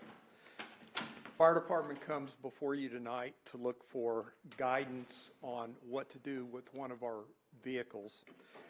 Our 2009 Bronto is a platform that was purchased in 2009 by Chief Irwin. This vehicle is currently out of service and has been out of service for quite a long time. It requires extensive repairs and preventative maintenance before anybody will touch this vehicle or recertify it. The manufacturer is telling us, and I included it in your packet, there's approximately $135,000 worth of maintenance and repairs that currently need to be done to it. The issue that I think we have is that if we spend $135,000 on this vehicle and we get everything in perfect working order, this truck is only worth $200,000, $250,000 on a really good day. This truck was purchased in 2009 with bond money. The city paid $1 million. They paid $999,995 for it. It was purchased on a 20-year bond, and that bond was refinanced a few years ago. We currently owe $523,000 on this vehicle, on the bond, and that may be give or take $65,000 for this year's payment. I don't know when the payment is due for that. It comes directly from finance. When the truck was financed, or when the truck was purchased, the expected life of these vehicles is 15 years, not 25 years. The first 10 years of the vehicle should be frontline, and after that it should be moved to reserve. The background on this truck is Chief Irwin bought it for elevated operations on the brand new 410 flyover. The issue that I think the city has is that this is an ultra specialized vehicle. This is, well, you'll see in just a second. It's made for below grade operations. It moves in 3 different planes. It'll go a negative grade extended, plus the jib boom on the end will go down 20 feet. Or it's made for up and over operations, which means you set it up and then lower it back down over something onto the top of a building. The vehicles are usually used in Europe. They're real big there, and the utility industry uses them because of their height. The wind power, the big windmills out in West Texas, they use this type of truck because they have trucks that go up 300 feet. To the very best of my knowledge, and this is from the dealer rep, there's one place in the United States in Florida, this is where these guys are at. There are 2 of these vehicles in Texas, and Leon Valley has 1. In the past 3.5 years that I've been here, this truck has been out of service about 70% of the time. It was non-operational for months and months and months before I got here and after I got here. We're coming to it. The issue is there's one guy who knows how to work on this truck. He's located in Orlando, Florida. Last time we had to have the truck serviced to find out what was the matter, somebody had to fly in from Finland, which is where the truck is manufactured. The truck's currently located. Since I wrote this, the truck came back yesterday. We just spent $17,000 to get it roadworthy to where it would drive. The manufacturer of this vehicle, which is documented in your attachments, requires a 10-year overhaul on this vehicle. The overhaul itself, just the labor for the overhaul, is $85,000. That includes no parts, nothing they find, or transportation charges. In the past 3 years, we've spent over $75,000 repairing this vehicle to get it to where it would at least run. The options that I bring to you tonight to ask where the council really wants to go with this.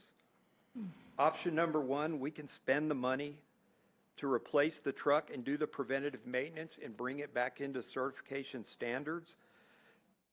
And I'll tell you that doesn't fix every single thing on the truck. It brings it back to where it can be certified. Right now, nobody will certify the aerial or the vehicle until it has this maintenance done on it.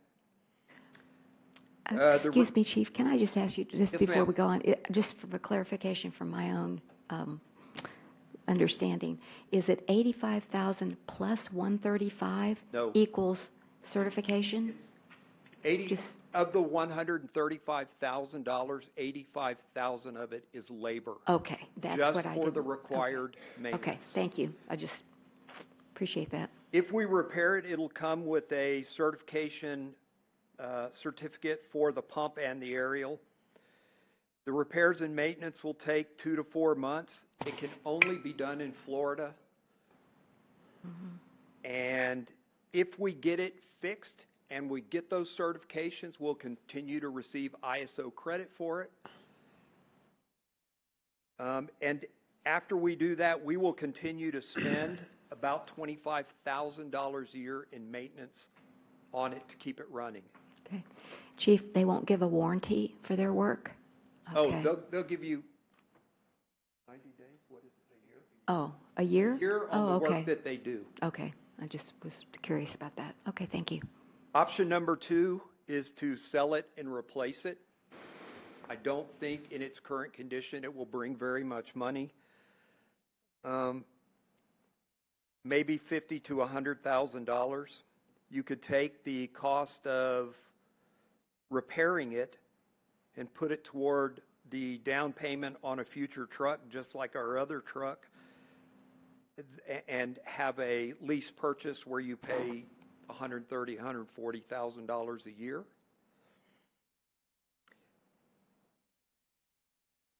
Right now, just not to buy a aerial, but to purchase an engine, there's a 2-year waiting list. You know, we ordered our ladder truck in August, and they guaranteed us a 14-month delivery. I don't know how COVID has affected that. We haven't done the final. We've ordered it, signed the POs, we're committed, but we haven't even gone to the factory yet. We're still in line. And that was the lease purchase for $144,000 a year? Yes, ma'am. Okay, thank you. Options are you can lease purchase a vehicle. You're still not going to have a vehicle. If you said today, go buy whatever, you're still not going to have it for 2 more years.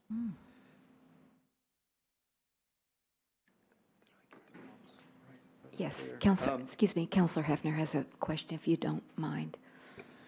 I know I started the interruption. Yeah, I apologize for too. the interruption. Appreciate the background. What I heard, and so correct me if I'm wrong, what I heard was in 2009 we had these new fancy flyovers in our city on 410, and we bought this big platform truck that's very, very specialized. Since that time, we understand now TxDOT and City of San Antonio have some involvement. Is that true? We are responsible for any accident on the flyover. Okay. So without a platform like this, how confident are you in our ability and our capabilities as a department to meet the needs of any accident that would occur there? Well, our current operations are, we just drive up to it. Without this, with this thing being out of service 70% of the time, even if there was some big aerial event, you'd just drive up next to it. We don't take an aerial to an auto accident on the flyover. We can, fire truck, we can drive it any direction we want on the flyover. We can go the wrong direction and meet it head on. We can come up behind it. We're using engines for that. I don't believe that it's ever been used on the flyover. And according to our longest serving fireman, Wade Clapper, that's been here 38 years, this type of vehicle has only been used twice successfully in Leon Valley. It is that specialized. And in getting it worked on, like I said, there's one guy. His name's Daryl Beatrice. I put it in here. He's the guy. That's it. The shop that it's at is not licensed to work on it. They won't work on it. I mean, they'll change a tire or they'll fix something on the Cummins motor, but they don't touch the platform. And so, sorry, Chief. And so I'm leaning right now, just based on your presentation, towards like the sunk cost is the sunk cost, and like it's like cutting off a gangrene leg, right? And for lack of a better analogy, right? It's a significant cost to our city for very little benefit, and I think that would you agree that those resources could be better served elsewhere? Absolutely, they can.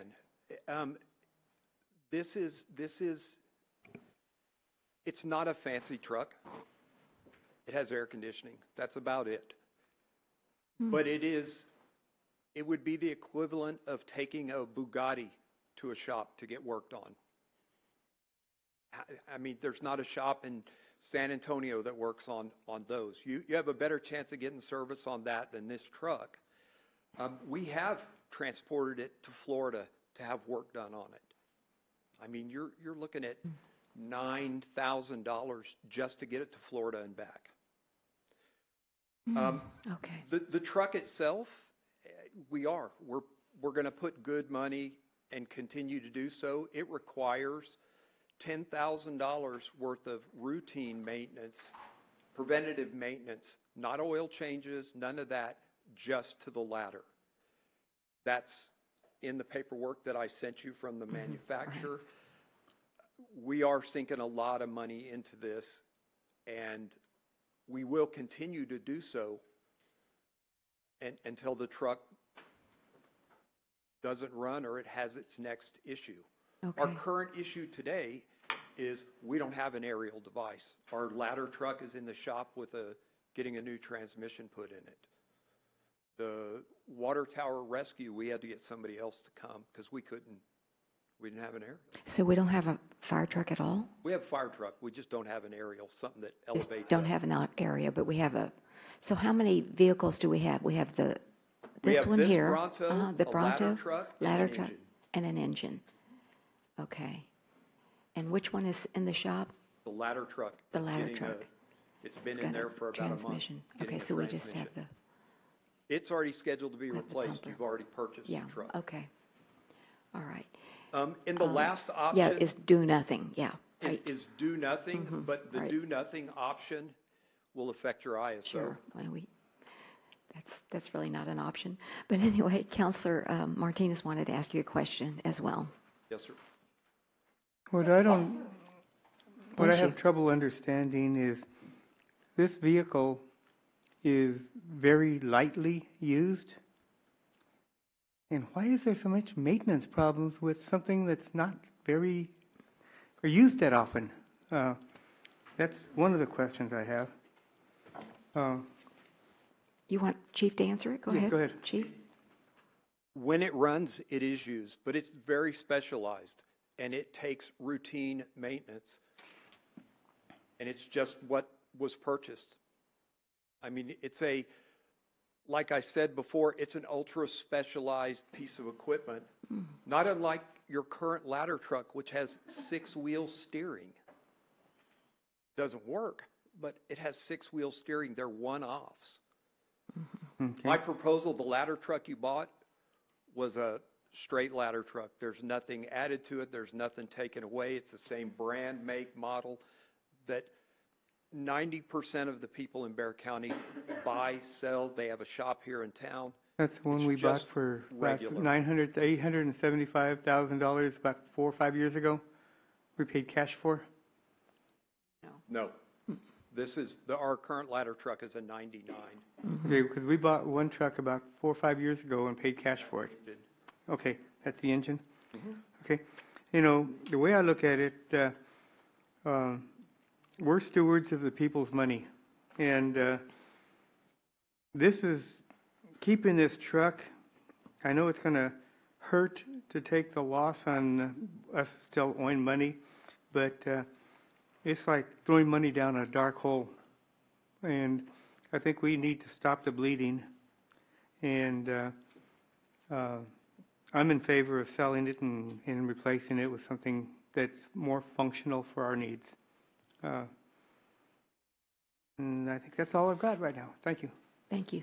Counselor Bradshaw. So my first thought, talking about this, kind of what Councilor Hefner and Councilor Martinez were leaning towards was, stop the bleeding, sell the truck, and start over with something that's more serviceable. But so I do have a question. It wasn't very clear. Is the ladder platform itself is what's not working, the hydraulics, but the truck is not running as well? The truck runs, but the hydraulics don't work. Correct.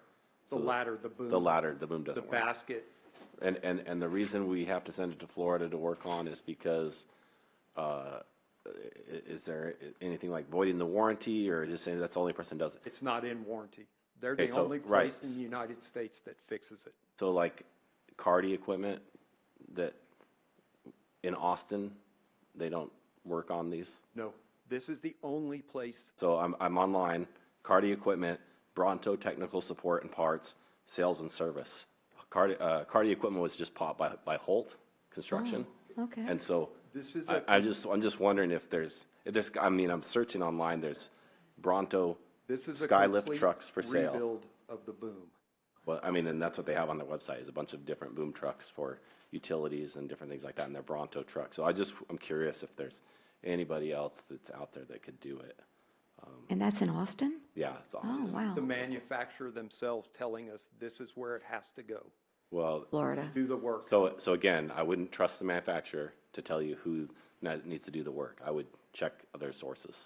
That's, in my experience, the manufacturer's going to tell you to go to their preferred person. What was their name? It's Cardie, Kardie, Okay. equipment, and their phone number is 512-572-6720. Okay. But you brought up an interesting point. To me, I didn't notice, but the truck runs, but the ladder doesn't? Yeah, the ladder doesn't So, work. can we just use the truck and never use the ladder? And just keep it? Yeah, you won't get ISO credit for it. Oh, okay. And The it's an ISO. 80,000-pound truck. Okay. All right. My concern is, I guess, the $523,000 debt. How does that? We just still continue to pay that annual fee for the next 10 years till we pay it off. Is that how that works? It's I'm just financed through 2032. Okay. All right. And there are some restrictions to selling it as well because it's on a bond. Okay. All right. Those are all things that we need to know. Counselor Stevens, go ahead. I think this should be a good learning experience. It's a very costly to the taxpayers.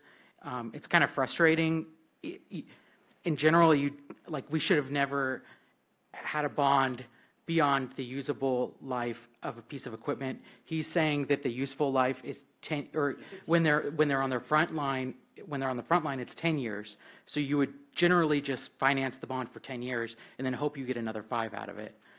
So this is like a huge mistake from the get-go, a big waste of taxpayer money. I think I would like to look into this Cardi equipment. Definitely.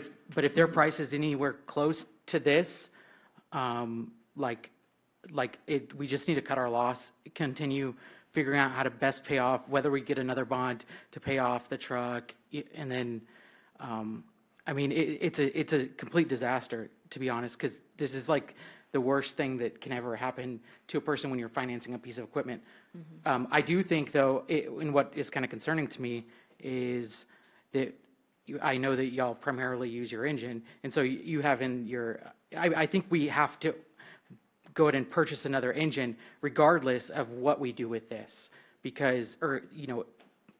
put in a purchase order to have one in 2 years. Because right now we only have one operating fire truck. It's a fire engine that's useful, and we don't have a backup plan for it. So if it gets in a collision today, we're screwed. And that's not a good situation to be in at all. So I think that fire engine, the order should be placed tomorrow, and then, hope we can try to figure out the financing and how we sell off this liability it's like a complete sink. It's a sunk liability that's continuing to sink deeper down because we're just throwing money at it. It's never going to actually, add any value to the usefulness of it. So That's my opinion. I think we need to sell it off and purchase another engine as soon as possible that hopefully we'll get in 2 years. I will, not to finish this topic, but by tomorrow morning, I will have an answer for Councilor Bradshaw on Cardi and Austin to see if they can do the required work, and I will use the report from Bronto Skylift, the fire truck side of it, as asking them, can you do this work? I won't send them the prices, but I will ask them if they can perform any or all of that work and overhaul. Okay. I just want to clarify, because we're using the word bond. This was a C of O, is my understanding. So the council, without going to the voters didn't vote on this. I just wanted everybody I just wanted to clarify that, because we've been talking about bond for capital facilities, but also asking the citizens to approve it. So this was just approved by the council for a certificate of obligation. The good news is we did get that rate refinanced last year, so we did save a little bit of money. So that's the silver lining, but still, it's a huge hit. $250,000. Yeah. Wow. I will say that just like the ladder truck that we have on order, when I talk to you all about that, Leon Valley doesn't need something specialized. They need a competent truck that's built well, provides what we need, but we don't need six-wheel steering. We don't need a truck manufactured in Finland that there's no factory service available for, and especially something that only one person can diagnose and tell us how to fix it. It's been to Siddons before. It's been to Lone Star, who was a dealer rep for him, who couldn't fix it. And Bronto flew a guy in from Finland. The guy's name was actually Sven, to look at it and told us what it needed. Him and this other guy, Daryl Beatrice. And we've had to get him out here before. And it's expensive. It's $4,000 for him to come from Florida to diagnose something. Right. Well, as I recall, I mean, it was a recommendation by the fire chief at that time, and the council trusted that recommendation. That's all I can say. I'm sure that at some point he had an absolute reason to believe he needed this. But the reason that I'm told and have been told for years, even before I got here, was to fight fire on the flyovers. We'll just drive up to it. Okay.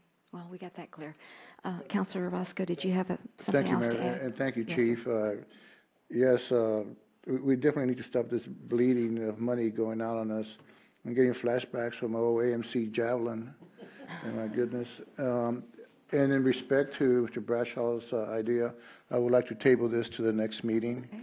Very good, till we get more information from the chief. All right, that'd be great. I will get something to y'all, and if it's all right, can I email it directly to everybody? Let me hear from Dr. Caldera. Yes, ma'am. So just something else for y'all to consider as well. Even if we go and order the truck tomorrow, you'll be taking a risk that you only have one serviceable truck. The one we've ordered is still another 500 days out, maybe. Oh, no, we'll get it in October. October, November, But if you December. order today, we're still looking at 2 years out. Can we rent a truck? And so I mean, you rent cars. Can you rent a fire truck? About $250 a day. Oh, is that what it is? Oh, wow. Okay. So, we rented one last year. Oh, did you? Okay. All right. That sounds reasonable. Well, yeah. I mean, maybe that's what we ought to do. I mean, yeah. We're paying $1 million. We're paying over $100,000. Okay, go ahead. I'm sorry, well, Chief. and so that's my question to the council. I just want you to know that's an inherent risk you're taking, that will be left with just one engine. Something else for you to consider maybe is looking at possibly repairing this truck. Yes, you're sinking more money into the vehicle. But again, you'll be stuck with just one truck, or consider a rental option if you want a secondary truck. I'm just... Okay. Who had their hand up first over here? Okay, Counselor Stevens and then Counselor Orozco. Yeah, so I think we shouldn't spend another, unless this service center in Lakeway, Texas can come up with a much, like less than 50% of the price. I think we don't sink another dollar into this truck. And personally, I'd like to see us go ahead and have a budget adjustment for whether it's a lease to own or even a certificate of obligation for another fire engine that we can purchase at or have the first reading for an ordinance at the next meeting would be my choice, because I think we should go ahead and put in an order for that. And it is nice to know that we have the backup of the rental for, the interim time, but before we get our new truck in October or whatever. Okay. If I Yes, go could ahead. just add before we move on, it may be a better option to wait another 2 weeks for our ladder truck to come out of the shop. Okay. We're spending a good amount on a new transmission, How much is that? $28,000. Okay. I don't know what it's going to cost. Okay. But that truck is more reliable and it's less to fix than the Bronto, the platform. And if we're talking about doing what Counselor Stevens said, and even going tomorrow and buying a truck, we still have that 2-year window. I believe that ladder truck, 6-wheel drive, 6-wheel steering ladder truck, will stay in service, perform what it needs to do, and cost less money than pumping a whole bunch more money into the platform. But again, you're gonna take a hit on it when you try to sell it. The restriction on it is it has to go to a tax what? Tax-free? Really, Okay, excuse me. Mr. Rule, go ahead, you're recognized. it was purchased in '09 with tax exempt bonds. And as was mentioned, we still owe on it to 32. So the only place that we could sell it to would be another municipality because of the tax exempt status when it was. Okay, tax exempt bonds, okay. I Right. knew And so we it'd didn't have an election. be another municipality or something like that. Very restricted on who you can Okay. sell it to and who would actually want it. Okay, all right. Okay, Mr. Orozco? Chief, do we have a memorandum of understanding or an agreement with the San Antonio Police or Fire Department, just in case we get into buying? Mutual. And that's a tricky question. Oh, okay. Can we get them to come help us? Absolutely. Right. There are not mutual aid agreements. San Antonio does not enter into mutual aid agreements except for the federal side, for if a plane goes down. If an airliner went down in Leon Valley because they received federal money, they would come in and help on the hazmat side. But San Antonio does not have mutual aid agreements with. Okay, well, that's good to know. Thank you for that They cover question. some land for Converse. They pay Bearable Verde to cover some of their newly annexed areas that they don't have service in. But we used them for that water tower rescue week before last. Okay. Thank you, Chief. Very good. Yes, Counselor Hefner. I was going to ask a question around what Mr. Rule mentioned, which is just if we have such limitations on who could potentially buy it, like we're essentially giving somebody else the same headache that we're trying to get rid of, right? So to some level, it may be difficult to unload, but I would agree with Mr. Stevens. I wouldn't put another dollar into it. We're going to have the sunk cost of the debt. That's just like if I went down here to Ancira and bought a car and let it sit because I didn't want to repair it, and it sits in my driveway for 5 or 10 or 12 years or however long it's been since 2009. That vehicle depreciates in value, and we owe more on it than it's worth. So we're going to pay the note. We can't declare bankruptcy to get out of it, so we'll pay the note. But I wouldn't put any more good money into this truck. What we do in terms of other vehicles for our fleet, that's another conversation. But should we wait and at least hear what the Austin Yeah, company absolutely. says first? But right? I would. Let's I mean, do in the that, next yeah. 2 weeks, I wouldn't Yeah. put any more money into Okay. it. Well, I don't think they can, right? All right. very good. Anyone else on the council have? Okay, so what I'm hearing is we bring it back at the next meeting, with the added information from Cardi. The other thing for y'all to consider is ARP funds. Y'all do have some ARP funds that'll come in August. If y'all saw my PowerPoint presentation, that was one of my recommendations that y'all spent some of your ARP fund money on, is purchasing of a new fire truck, so. Okay. Do I need to make a motion on that, or? No, I mean, It's, Just to table this? yeah, yeah, so we know to bring it back. and direction, so. Yes, Counselor Stevens, go ahead. So I guess, so you're going to propose with another agenda item about a fire engine? So That's at we're the gonna town have hall. to, so we have to bring it back to y'all to see what direction y'all wanna go in. You would have to tell us as far as, do you wanna pay for it in full? Do you wanna do a lease to purchase? Do you wanna use ARP funds? We'll get the second half of that money in August of this coming summer. Like, what is it that y'all want to do? How you want to finance that truck? But from what I'm hearing from y'all don't wanna spend another dime on the eBronto, which I 100% agree with y'all. I had this conversation with the mayor last week, and so it's how you want to purchase that other vehicle. You know, which way do y'all want to do that? So can we have it, or do you need a motion to bring back options for us for the purchasing of a fire engine? No, I mean, I can add it on as another agenda item. It's just a matter of, like, if you do it, if you have to I have to have a specific ordinance. So it's either going to be a budget adjustment to do a lease of purchase, or, so that's why you're tabling it and bringing it back as a separate item. Because I can't have 3 items on there, one an ordinance for a budget adjustment, one for an ordinance, a budget adjustment for ARP funds, one for a budget it would be 3 different until y'all could tell me what option you want. Okay. Chief Burnside, did you have something to add? Please do. Okay, go ahead. Sorry. No, I want to hear from you. Chief Naughton, and good evening, Mayor and Council. Good evening. You did bring up the dimension of potentially using the truck without the aerial, since the truck is usable. That is a humongous liability for the city. You never want to do that.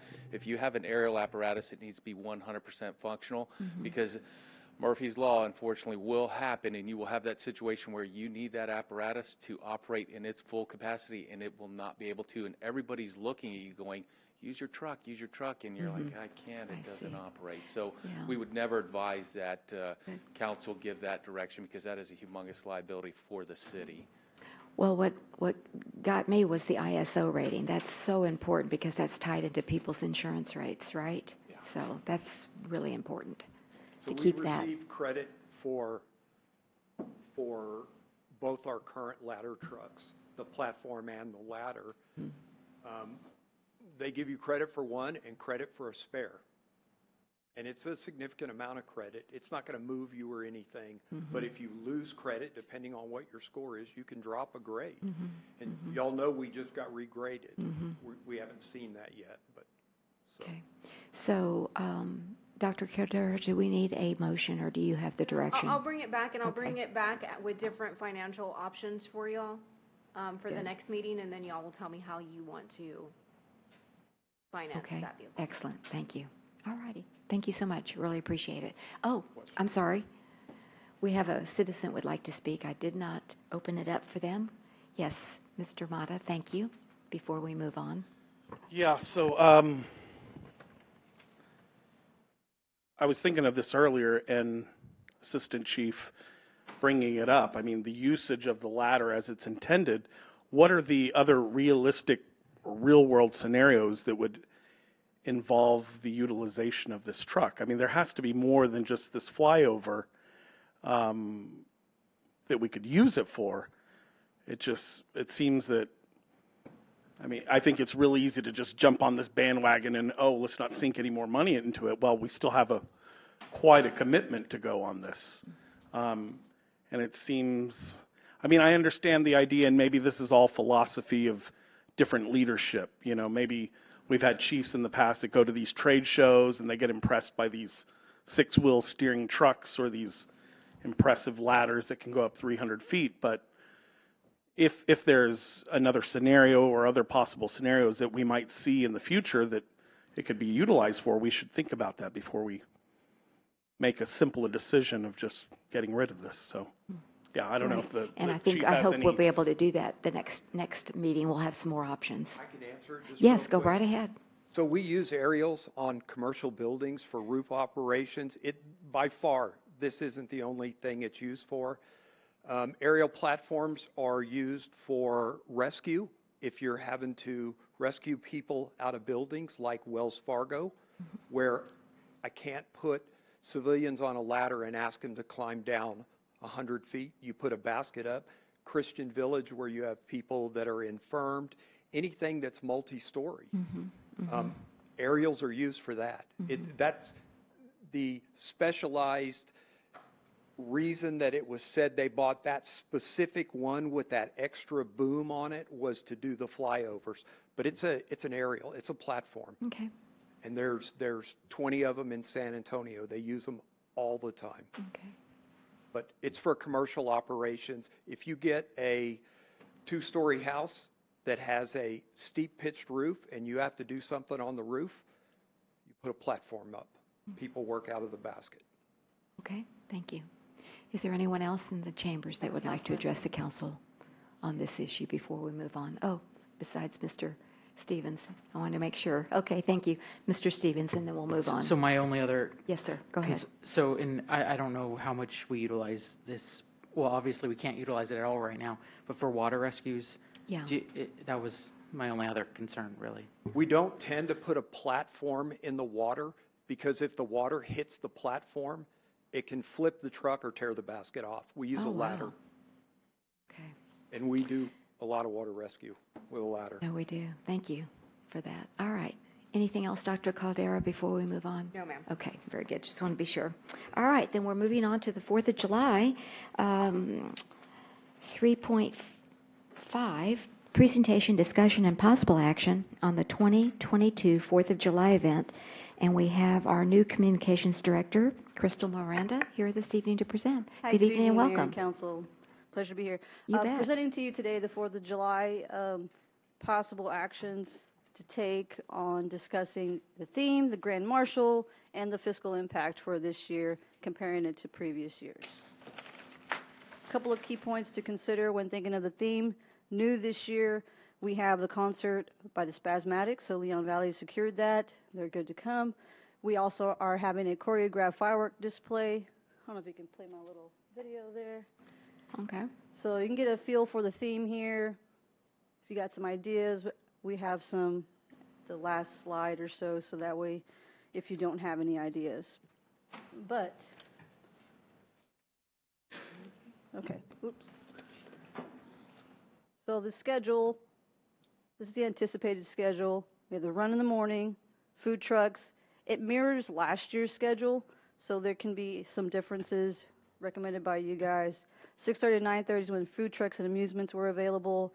Parade, I believe, started at 7:30. Recommended starts at 7. Spasmatics are booked to start at 8. They are doing 3 45-minute sessions. The firework display is scheduled to go off at 9:45. Spasmatics still have that last 45-minute segment technically, or we can say that they end. It's up to you guys whether we want them to end at 10:30 or sooner or later. Fiscal impact budgeted for this year is $50,000.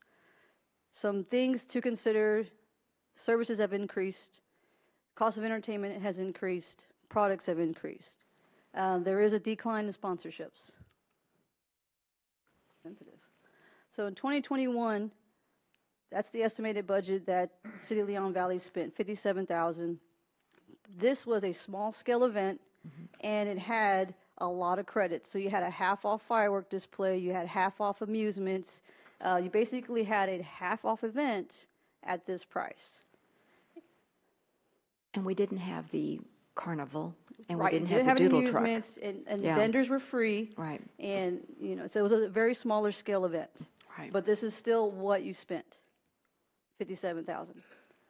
This year, like I mentioned, you budgeted $50,000. This was the anticipated breakdown of cost. Your event total was looking like $85,000 with an estimate of $35,000 in sponsorships to bring that total to $50,000. Mentioned before, some things that affect this is the Spasmatics that you've already booked and we have to pay for. The firework display, we need fireworks. So As you can see, the fireworks cost 15.5, spasmatics cost 10.5. That's half of your budget. So the possible fiscal impact that we've created is an estimate of this here. So 81,000, because the total will be 116. That's what I was looking for right there. 116. Estimated sponsorship total of 35,000. Went last night to economic development, secured 30,000. Still looking for another 30, 35,000, so that way we can meet this budget. Looking for recommendations. Should we have amusements from 5 to 10, or we're sticking to 6:30 to 9:30? Parade start at 7. Spasmatics from 8 to 10:30. Fireworks from 9:45 to 10. We got to narrow down the schedule here. How big or how small are you wanting this event? Spasmatics in itself is going to bring a big event. So I propose that we had a nice production staging video wall. This video wall would showcase not just spasmatics for everyone out in the venue, but when you do your speech, everyone will be able to see you and council. Prepare a speech before the 4th of July commencement starts. We have some amusements in here. We can cut some cost in here, or we can add some cost. How big, how small do you want this? Just to show you previous year's figures. Why is there it is. So in 2017, the cost breakdown was 102. 2018, 86. 2019, 84, and it was canceled COVID. Last year's you had COVID credit, gave you a $57,000 event. So some questions here we have. What theme does the city want? Here are some ideas. Who do we want as a grand marshal? Some costs that we can recover are charging vendors this year. We didn't charge vendors last year. In previous years, that cost was $300. Do we want to make budget adjustments, or do we want to cut anything out of the list so that way we meet the budget? Okay. I had a question for Dr. Caldera. Our expense in 2017 was like over 100,000. What was different then So y'all in the did other pay years? for a fence. In Well, we paid for a fence 2017. in 17, 18, and 19, right? Last year was the first year that we didn't have the fence. Correct. And so, so fencing cost, in 2017, I don't know, I think y'all had, it was a whole day event, and you had Soapbox Derby that year, that's right. You mean with the 4th of July event? Correct. Oh, we had Remember both. you had Okay. both that one year. Okay. All right. Very good. So, as everything, inflation, everybody Mhm. knows, since 2017, things have gone up in price. Y'all did secure the spasmatics. We normally don't pay that for a headliner. We normally, do, but the council wanted a larger, more attended event with good entertainment, because we were getting, not complaints about the entertainment, but that they weren't, as, cool or whatever. So y'all agreed, about a year ago to book the spasmatics. I remember that, yeah, when we had the debriefing from the 4th of July last year. But last year we didn't have the carnival, and did we miss it? I didn't. We didn't have the doodle train. Did we miss it? I didn't think so. And that's more expense, and I'm just trying to see how we can economize, since we're looking at, expenses for the fire truck and other things. Here are my thoughts on that too, though. You're going to have free admission 4th of July for the pool, which is across the street from your park, so you're going to have a family-friendly environment. Are you going to need amusement for your family? Yeah. And I was going to ask, did we have the shuttles last year? No. We didn't. Okay, but we didn't have a major draw. That's the other thing, so that's different. You did have a smaller event. We did have a lot of traffic issues. People were parking. We got a lot of complaints about people parking in the neighborhoods because we didn't have Bandera Bowl, and we didn't have the shuttles like we normally do. So that was a complaint from some of the council that people, traffic was a little hectic. And then also the concern I have is if the spasmatics play till 10:30. I'm not sure about the surrounding neighborhood. We've always quit at 9:45, so that's a concern. I don't know And then I what the do want to council. clarify, we tried to have the shuttle. They were going to pick up at the community and conference center, and they couldn't have they couldn't turn around in there. Okay. And so that we just All couldn't right. use them. All right. So, I'm just thinking that we could economize and not have the rides or the train, but that's my 2 cents. And the theme, I'm not sure about the theme. I thought of a grand marshal, and I know a lot of people don't like politicians, but Judge Wolf is retiring this year, and I just think he's been a real wonderful supporter of our community. And so I would throw that name out there, but there's other people, I'm sure, but that's who I would say. And I think that's it. Yes, Councilor Martinez. I agree with the mayor in cutting some of the, like the amusement, Okay. but and the doodle train, but make them an offer that if they want to set up and they want to charge and they want to make their own money, go for it. But we're not going to subsidize it. Same with the doodle train. I didn't think about that. Yeah, if they want to fund it themselves, go for it. Okay. Councilor Bradshaw, what do you think? Yeah, that's a good idea, Councilor Martinez. And I would again say the spasmatics are going to be there. So Mhm. people Right. are going to be there. Yeah. So we shouldn't have to pay them to come and make money, right? If they're going to charge for these rides and stuff. But yeah, I'd agree. We don't need the rides and the train. I don't think people necessarily missed it. And I know there's going to be some people that complain about going till 10:30, but there's going to be people that complain that there's people in the park after dark also, and that it's 4th of July and there's fireworks. So it's one day a year. I wouldn't worry about it. I think it was kind of, that was the only thing that I would say in the past when we have the fireworks and then it's just over, right? And I would say, do the fireworks till 10 and then 30 minutes isn't too unreasonable to let the band continue because people will start to be leaving anyways at that time. And so you can, Okay. and I think it would draw some people to stay there a little bit longer and watch the band, where other people with younger kids are going to be like, okay, let's leave. And so maybe kind of have a little bit more order in traffic. And just so you know, your overtime will go up from last year. Right. Want to make sure that you understand. They're getting free music. What do you mean? I'm just. Well, if we do, if that's the consensus of the council to go till 10:30, which, I'm not sure about that because of the neighbors, but we definitely need to let the citizens know through our postcard and, whatever else, because that's important. We did get complaints last year. Yes. So, about Right. the time we ended, so. Okay, does anyone else agree or disagree? Yes, Councilor Stevens. So I went to the Festive Tales in San Antonio this last weekend. The what? It's the Festive Tales. It's like a dog event where people, and okay. it was like crazy. Oh, was Like it? people Where showed was up. it? It was at McAllister Park. Okay. And so it's a big park, and there was a lot of people there. So it reminded me of our event. Of course, that one was in the daytime, but and there's like kite flying and stuff at that one. But I think people are going to show up even before we brought the spasmatics, and now people are really going to show up. And so I think it's not an option, like we have to do the shuttle. There are certain things that we for sure have to do.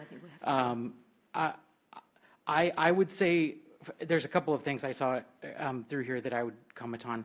So first of all, for food vendors, I think we can charge like at least 200 more, like go up to at least 500 or 600. I think also maybe we should open this up to vendors that are not food, that are not selling anything.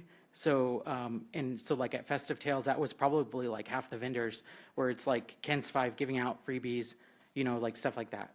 And I think those people will generally pay in the thousands of dollars to have a booth also. So I think there is to give out freebies, like it just makes the environment a little bit more happy, I guess, is what I've kind of seen, at least. I'd like to see if there's any other options for entertainment for young children. I thought in the back of my head before I started speaking about like a petting zoo or animals, but then we have fireworks, so that doesn't really work out. But I don't know if there's other, because I think there should be some type of entertainment for children, and maybe we do have it to where they pay for that entertainment, or at least we subsidize like a lot less of the cost. I think that vendors will make a lot of, we're paying for the spasmatics, so it's going to pull in a lot of people. And so vendors that do go and set up and they charge, they're going to make a lot of money if they charge correctly. So that's just my, first thoughts. But I don't think we should try to like dwindle costs like, because this is going to be a big event. And I think that the community, just like I saw at the Festive Tales this last weekend, I think people are like really eager to get back out and like continue regular life.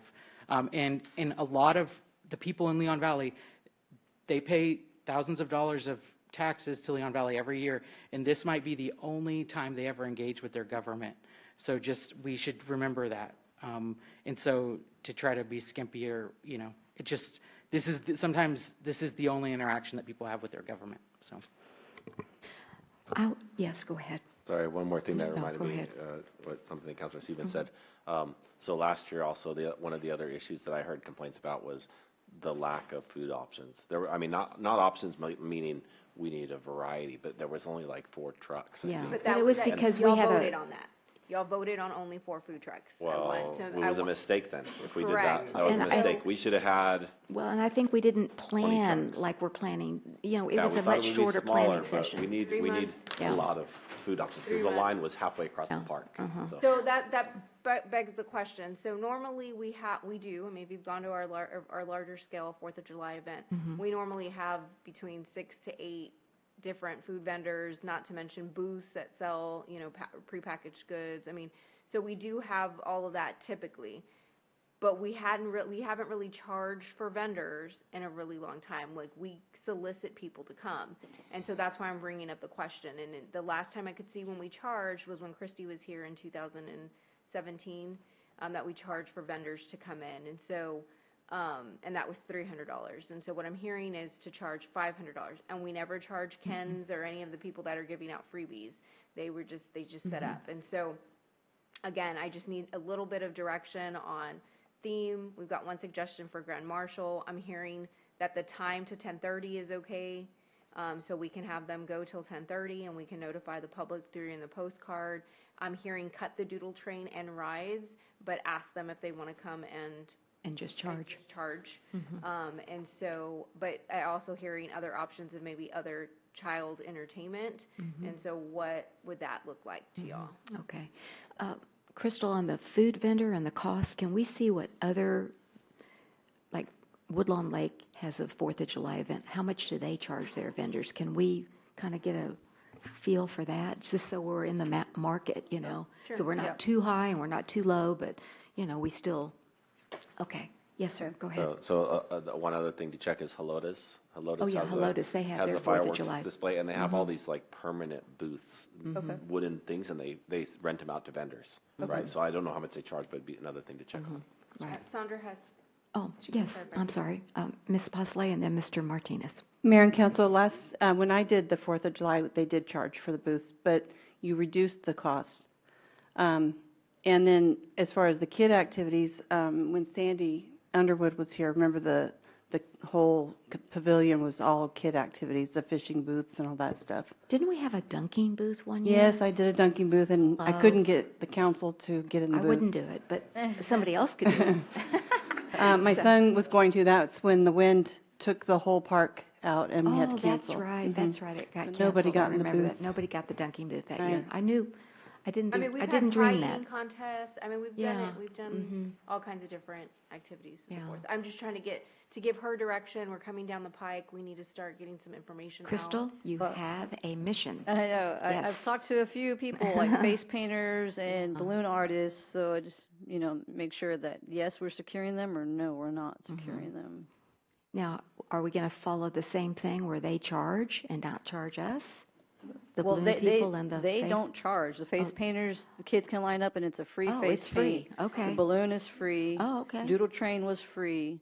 Okay, it said $5,400 for the We doodle pay train. for them. We pay for them to be there. Oh, But okay. they don't charge the public. I see. They don't charge Gotcha. the kids. They don't charge the parents. And I will remind the council, the years that we have charged for rides, Mayor might remember this, we did bracelets and tickets, and we've done it all, and we did get lots of complaints from the community about charging for those rides and those things. They felt like that stuff should have been free. And we that's really why didn't. We really didn't sell very many because we remember we had They were saying it was pre-sales. too expensive. Yeah, It was too $15 expensive for the amount of unlimited. amusement that we had available. They thought that the bands were too Right. expensive, so. And the amusements that I've talked to and gotten quotes from, those are also free to the public, but we pay that 19,000. Yeah, all right, got you for that. Thank you for that clarification. Yes, Counselor Hefner? Yeah, I think that we should be in the business of putting on the event, not like catering to everything, every possible solution. So like, we are not amusement experts. We're not carnival experts. We're not petting zoo experts, right? So we can have the event, right? And then if we want to bring in, vendors, food trucks, if somebody wants to put up a bouncy house, okay, like I think all of those things are great, but I don't think they're things that we should be like, that we as the city should be doing. Like if we want to partner with private entities to do that, then they can do that. And then if they charge, that's between them and whoever wants to patronize their services. Okay, all right. Anyone else on the dais have any other comments? Yes, Councilor Orozco, and then we'll go to the public. I saw this presentation last night, and the first thing that came to mind was what Bradshaw had indicated, the lack of food and drink, and hopefully we can work on that. Also, what I saw, and there was a fireworks. Apparently, there was a difference between regular fireworks and some that apparently went higher up. Are these the ones that... You can't do, we Can't found do out the you can't higher do them ones. here. The fallout is too large for high altitude fireworks. You have to stay with low altitude fireworks. Okay. No, but thank you so much. I know you just come on board, Yes, sir. but as far as sponsorships, have we mailed out letters again to our major? So I've mailed out several letters, and Sierra's already declined, and I've mailed out, signed up through HEB Community Grant, and I've gone to Miracle Body Works, the storage, Leon Valley Storage. So I've done lots of emails and personal walking the town to deliver those sponsorship letters. So just waiting to hear back. Go to Thank go to Intertech. Intertech. Yes. What about Cavender? I'm sorry? Yeah, Cavender, but Intertech's our 50-year plus business. I've been down there quite a number of times. And Councilor Roscoe? And Cavender? Cavender? No, oh, well, that's outside of Leon Valley. Does that matter? I know, I was kidding. Bachelor, Ken Bachelor? Yes, Ken Bachelor. Okay. They've got pockets too. Well, yeah, well, they're paying us to go to Dallas. Anybody else have any ideas for Crystal? Send them her way for sponsorship. So what I'm hearing is like food trucks and more food. So is that sort of a theme you want to do, like food trucks and fireworks, or, I mean, we still need a theme?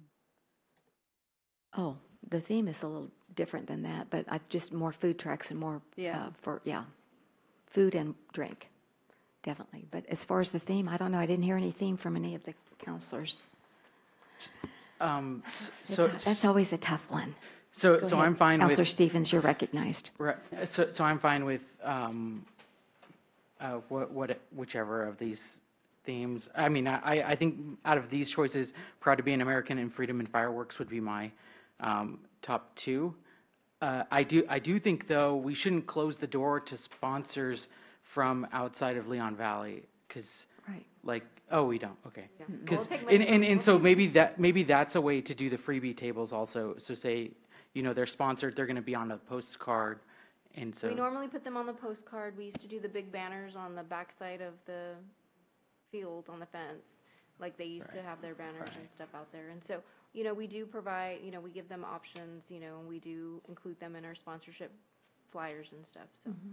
And my only other thing was the postcard. It needs to be like a lot bigger. We're going to redo it. Yeah, we talked about that last year. And one other question, how much more, if we go till 10:30, will overtime be? I don't know. I mean, I have to go back and calculate. Because we have to readjust the budget. We're there, because and then when it ends at 10:30, where you really need your officers is at the end. I mean, they have to be there for the traffic, or, in the park, but at the end, getting everybody out, the traffic flow is vitally important. And so the longer you go, the longer they've got to be there, the longer. Okay, yes, Councilor Bradshaw. So, thank you, Mayor. Mhm, A couple you things. bet. When we go around asking for sponsors, is there any, I mean, what do we do? We say, can you give us any money? Or So there's a letter I've kind of copied Show and me the added a little money. bit more to what has been done previously. And so there are stages or tiers of levels of sponsorship, and then promising what we're they going to get with market for them, Okay. depending on how much they provide. And Okay. so the thought was, if we got the video wall, the biggest sponsor would be on that video wall Mhm. with commercials or, you know, a segment on that. And in the past, we've had KSAT 12 as a sponsor. They're not necessarily a sponsor, but Or, they come and they do either the MC of the Yeah. event and, and so, she can reach out They've to them. partnered Correct. with us as far as getting out the word, so that was the other. So, Yes, sir. If I may, Go ahead. thanks, Mayor. You may. I just would say maybe we're asking too much here. Okay. Just What are we so my other asking? counselors. Stars and Stripes package is 15,000 plus. Patriot is 10,000. Roman Candle 7,500. Firecracker 5,000. Sparkler 2,500, and a smoke bomb is 1,000. Mhm. Right, as a sponsorship. I'm looking at Helotus 2021 sponsorship packages. Mhm, mhm. Bronze sponsor $250. Silver sponsor $500. Gold sponsor 1,000. Platinum 2,500. Mhm. So their 2,500 is their max, and ours is 15,000. Not that we Mhm. couldn't get that more than that, but I think maybe we're having people Mhm, decline us. mhm. Maybe we start change Sure. the tiers and lower them. This Okay. is my suggestion. And then another thing I was searching online, and I don't know if it's not copyrighted because it's a saying, but I like Land That I Love. Is I think there's okay. a 5K that's called Land That I Love or something like that. It might be a good. A good one? Yeah, okay. Thank you. I think that's a really good point because Earthwise Living, we have sponsors and we have low numbers and you get Well, people. remember, And we get we people. used to get Ansira for 10, Miracle Body Paint And for it- 10. that's probably what I it- mean, that's why they were that Mm. high, because we did have We had sponsors it in that the would past. give a lot more money. Okay. Plus, I was thinking your fireworks are 15,000. That would be your main sponsor. They want to sponsor the fireworks, 15,000. You want to sponsor the Spasmatics, 10,000. Oh, I see. You broke it into the. Right, Mhm. a package Things, type I of gotcha. thing. That makes sense. Okay. All right. One more and then we'll go to the public. Yes, go ahead, Counselor. So I just have an idea for the sponsorships. I think keep the big increments, but add like a supporting sponsor or something that's like $250. And I actually think you would probably get hundreds of businesses from Leon Valley, if they were approached, because there's a big difference into, small businesses. A lot of them will probably easily give $250, but to give, $5,000, and the promise that we can give them will be a lot less, Right. just their name on the fence or something, but that's my Well, on thoughts. the video board, right? Isn't that what you said? We'll have a video board. That would like be the bigger That would be sponsors? for Oh, that's bigger for the bigger. For like a Okay, never mind. commercial? Yeah, yeah. All right. I thought all of them would be up there. Okay. All right. Who else in the chambers that would like to address I think, okay, Mr. Power, and I know, Mr. Bowl, you've had your hand up, and I did want to recognize you as well. Good evening and welcome. Good evening, Council, You bet. Mayor. Drew Power, Forest Oaks, Canterfield. Mhm. I was listening to the discussions going on, and I've got to say, Councilman Bradshaw has spot on, or I agree with him, spot on. When the fireworks are done, you're going to have the families that want to evacuate quickly, but the older crowds will have a chance to kind of hang out while the others filter out. And I think you get a lot smoother evacuation of the park that way. This is also a huge year with the stress of COVID kind of behind us. We hope. We hope. Yes. But I have a feeling I'm anticipating crowds, and businesses are wanting to promote their businesses to crowds. And I think by lowering the sponsorship rates, more businesses or even individuals would find it more attainable to sponsor, even privately instead of commercially. And I think the rides, the attractions, the food trucks, there's going to be a demand for them this year. And I think that would justify asking them to pay a fee, a vendor's fee, because there's going to be the commerce available this year, where the past couple of years it was sketchy on what the turnout was going to be. So I think we have a huge opportunity to offset our costs and pretty much have a guaranteed crowd coming in. So I like what I'm hearing, and I agree with all of you. I just wanted to bring up, there's a whole COVID thing that's kind of dissipating, and I really like Freedom and Fireworks, especially with what's going on over in Europe right now. We are truly, truly blessed to be living in a free country. You bet. Okay, thank you. One other thing is we also had nonprofits sponsoring a booth. And so I'm remembering American Legion and the But Historical they Society. buy their booth. They buy their booth. And they sell their Right, items. They were and they so, had like a yeah, dollar, I just wanted, dollar I hot dog. didn't know if Crystal knew that we did reach out to nonprofits as well. Yes, ma'am. So, And I've okay. already had a lot of requests or questions. I just need to narrow down like some things for my memo to send to those vendors. Okay, great. So Thank you. I need a theme and things like that. So I can schedule a time before Certainly. I let them know when Yes. they can come. Yes, ma'am. Thank you so much for your efforts. Okay, we have another resident who wants to speak this evening. Good evening, Mr. Bowl, and welcome. Thank you, Mayor, Council. Evan Bull, Barcelona Lofts. So during the discussion, one thing I pointed out to me was that we're likely to see a reduction, or we already have seen a massive reduction in our sponsorships.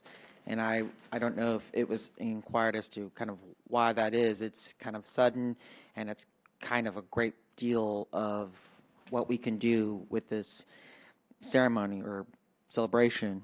But in terms of charging vendors, food trucks to be there, great idea, not $500. If in the past it was $300 and we haven't done it in quite a while, that would be sort of a sticker shock to those who may not even consider it a budget item in the planning process, because we're not the only ones who are planning this.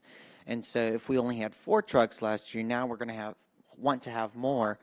I'd say no more. Don't max out at maybe $425 at best.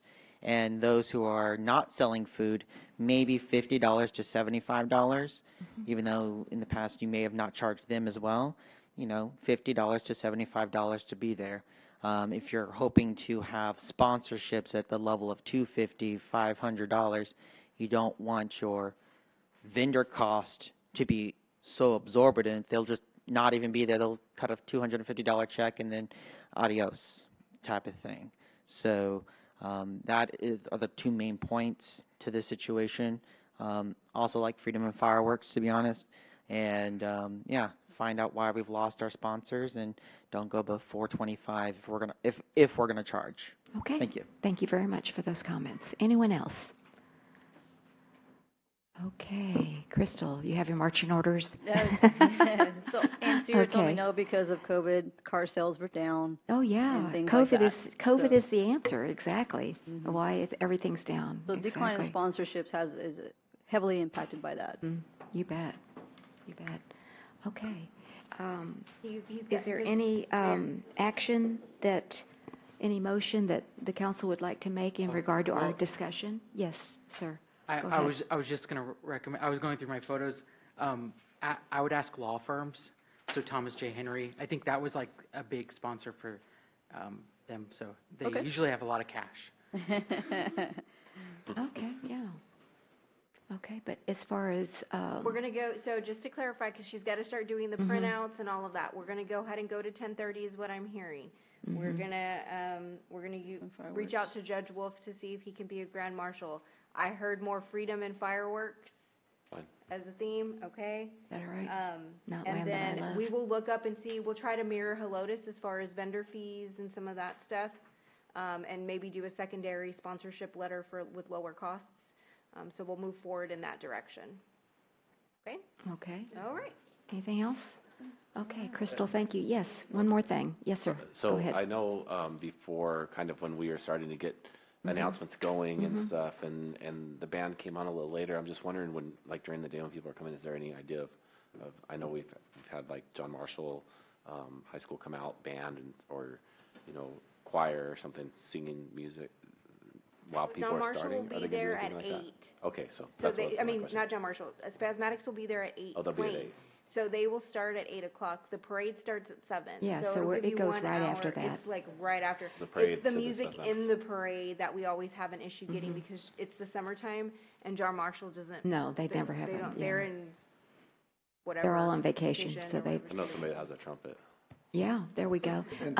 Just one other thing. I just have a concern about the Spasmatics ending at 9:30 or 9:45, and then we have our fireworks. Well, somebody brought it up. You're going to have this exodus of people leaving then. So are we going to have a plan? I'm sure we will, with the fire department and the police department, how to exit that and the people staying there. It's not going to be a big deal, right? I mean, you have a lot of people. Yeah. I mean, it's I'm kinda, just want to. yeah, you're going to have officers that are staying there. You're going to have officers in the street. I mean.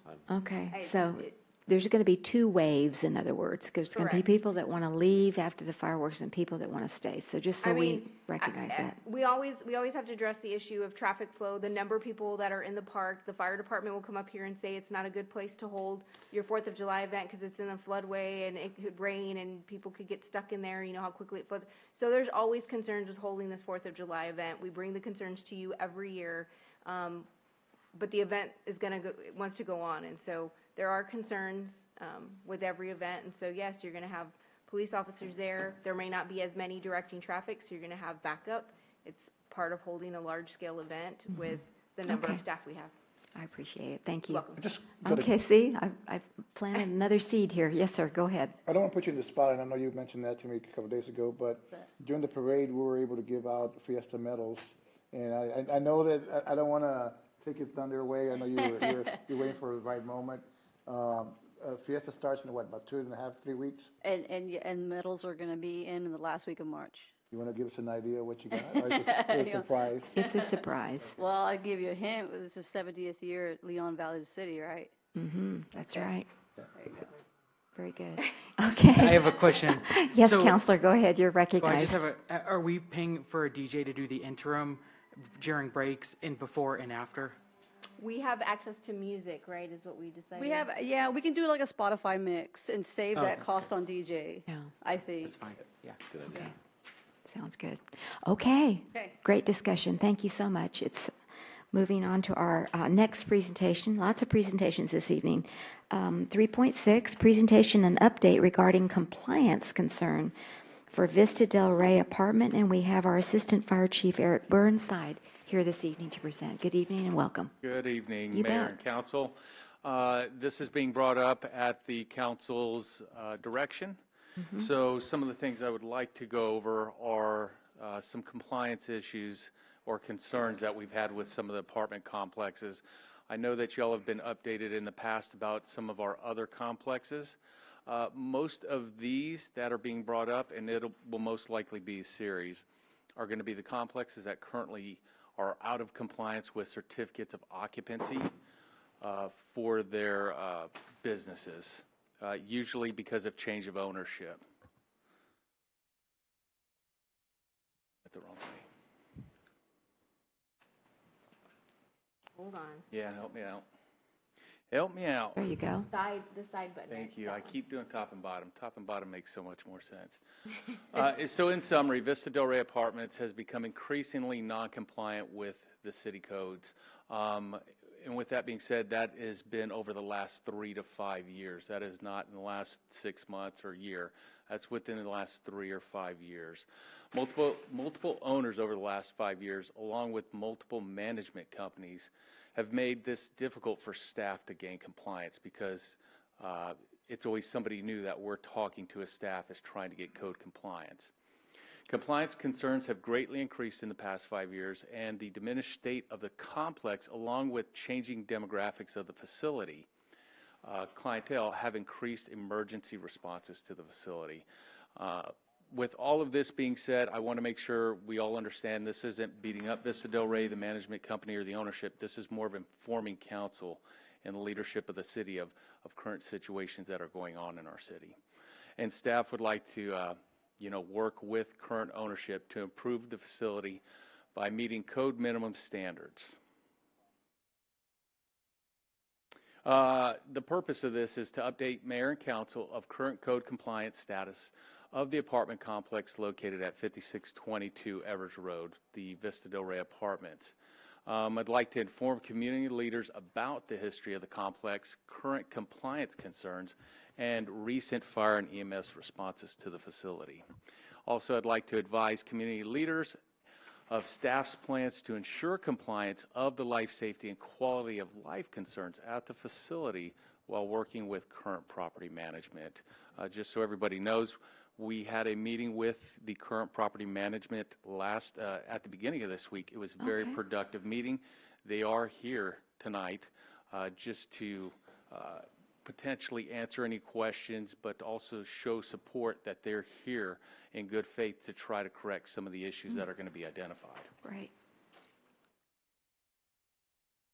So the background of the facility is Vista Del Rey is an apartment complex located near the intersection of Evers Road and Wurzbach. I'm pretty sure everybody's familiar with this complex. The complex has 54 buildings and 453 apartment units and is situated on 19 acres. It's one of our largest apartment complexes in the city of Leon Valley. Originally, this facility was built in 1983. It was completed in 1983, with the renovation occurring somewhere around 2010. Since 2019, it's had 3 different owners, and the most recent transfer in ownership occurred in 2021 per VCAD. The facility does not currently have a valid certificate of occupancy for any of its buildings. The last valid certificate of occupancy is from 1983. 89% of this facility is currently occupied.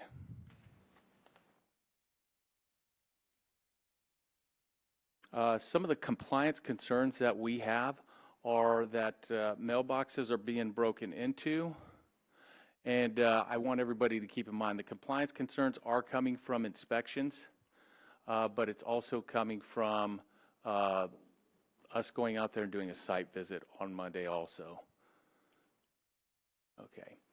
Recent ownership has removed the gates to the facility, and it is no longer a gated community. So in the past, it was all gated community. It was limited access. It is no longer limited access community. And how long has that been, Chief? To my knowledge, it's been about 3.5 years. Okay. It's not under this current ownership. It was under previous ownership that has happened. Prior to Monday, from what I'm being told from our inspector, management has been unresponsive to the request for most of the city code violation issues that we've made. Management has been unresponsive to the fire department's request for fire extinguishers and smoke detector logs per the code requirement. And boiler rooms that are attached to buildings where residents live have been deemed unsafe and pose a fire hazard to residents. Okay, would you explain what a boiler room is? I just So a want to be boiler sure we're on room the same is page. pretty much, for lack of better words in layman terms, it's a bunch of humongous water heaters that heat the water for parts of the facility, not just for specific buildings. Okay. So it's a significant fire danger in any of those rooms at any facility. So a lot of times we like to have them protected with a certain amount of sheetrock and fire barriers in there. But again, since Monday, the current management company has given us good faith that a lot of this is in the process of being corrected. Wonderful. We also did notice that there were missing fire extinguishers from several buildings. Evidence of campfire being used on the facility. It was really weird. There's going to be a picture of that. Missing large sections of perimeter fencing that are adjacent to a mobile home park. Several water leaks coming from boiler rooms. Large amounts of garbage are placed on balconies. Several barbecue pits are still on the premises. When we went the last time, we only noticed one. So I think they've done a very good job of mitigating that as a management company. Fire lanes are inappropriately marked for the facility, and the sprinkler system for Building 51 is currently out of compliance. So here's going to be a few pictures for you. You notice barbecue pit. There's no fire extinguisher in that fire extinguisher holder. Here are the mailboxes. We did speak with the postal worker that delivers mail there on a regular basis. He explained to us the whole situation. It's quite grotesque of what the individual that's doing this, why he's doing it. So hopefully this does come to an end soon. And aren't those locked? They are locked. As you can tell, these have been pried open. Okay. So, and destroyed, absolutely destroyed. Wow. From what I've heard from the management company, they have ordered new mailboxes, more secure and up-to-date mailboxes for the tenants. The issue is with the shortage of being able to be shipped overseas. These are made overseas, so it's taken close to 6 to 8 months for these to potentially come in. As you can tell, there was just some random cat fire made in the common area there. Previous one, Doesn't like me. Well, we'll leave it at that. Hold It's on, Eric. the I got it. fencing. Thanks. Mhm. Fencing missing. Next picture is also going to be additional fencing. Quite a few places with fencing missing. Some of the balconies are kept unkempt, along with the boiler room. That's the leak, just an active water flow. Just so everybody kind of knows, the fire and EMS calls for the months of January and February alone of this year, you've had 21 calls for service there for fire EMS. 3 of them have been assaults. 2 of them have been shooting victims. 2 of them have been unresponsive, toxic ingestions, overdose of some sort. We've had 2 DOAs and 2 fires in 2 months. Were the fires in an apartment or in the boiler room? One or was where? actually a palm tree fire. Oh, Yeah, very, very interesting. And then another fire was on a balcony. okay. Didn't cause any damage to anybody, but it got called in. It wasn't in a chimney and it wasn't a barbecue pit, because normally those we wouldn't count as fires. I can remember, I mean, you've been here too. When was it? Years ago, they had a fire there. They did. Uh-huh. And I that's mean, and a whole block of apartments correct. were So affected. that's building Yeah. 51 that currently has Okay. a sprinkler Mhm. system now. That building unfortunately burnt down at that time. Right. So when they rebuilt it, per code, it has to be rebuilt with the sprinkler system in it. Okay. So mitigation, staff would love to assist the management with a workflow plan for the property. We want to coordinate with other city departments, whether it's PD, planning and zoning, what other departments that this may affect, and along with the management company to enforce the criminal acts that are occurring on this facility, especially the mailbox. We really want to help the residents out. We were only there for maybe an hour on Monday, and we've had 2 residents come up to us during that time saying, "Are you here to do something about the mailboxes?" And of course, we want to hear out their concerns and say, "We're going to do everything we can." And we'd like to be responsive to the residents' concerns regarding code, fire, and life safety issues with the facility. So basically, they're not getting any mail. So they are, because some of them are lockable. Okay. I know, I got to be honest, I can't answer that Okay. I'm completely. just, The management Okay. staff may be able to. For the most part, that is my okay, presentation. thank you. If anybody guess- has any questions for myself, I'm more than happy to answer. So, I guess after I went through your presentation, I guess my question is, what are the options if the apartment does not work to bring all of these issues into compliance? Right, so I know you're fortunate- working first for Correct. compliance, but what So are the options? fortunately, at this time, they seem like they are willing to work with us, which we've gotten no kickback whatsoever from them. So I don't think we are going to have any issues. But Okay. like any other type of code enforcement or fire code violation, there is a process. We give them notice that they're in violation. We normally will give them up to 30 days, depending on the violation, to say, hey, it's time to mitigate it. If they do not mitigate it within the prescribed time, then enforcement comes along with citations. If it is a life safety issue, it's normally something that will occur immediately. Okay. You have to fix this within 24 hours, and or the fire department will fix it or do a stop work order. Fortunately, none of the situations that we've encountered so far call for that type of enforcement. That's good to know. Can we meet the new owners? Yes. Come on up and please introduce yourself and the property management company. Thank you, Mayor Yes. and Council. I'm Roberto Bernal. I'm with the ownership of Vista Del Rey. Okay, so you're not the owner, but you're the property management representatives? Yes. Okay. And Melissa is the property manager on Okay. site at the property. And what is your last name, Melissa? Melissa Alvoit. I'm sorry? Alvoit. Alvoit, okay. And your first name? Roberto. Roberto, Bernal. thank you. Appreciate it. Go ahead. So as Assistant Chief mentioned, we purchased the property just 8 months ago, and Okay. we knew when we purchased it that there's a lot of work on this property that we're going to have to do.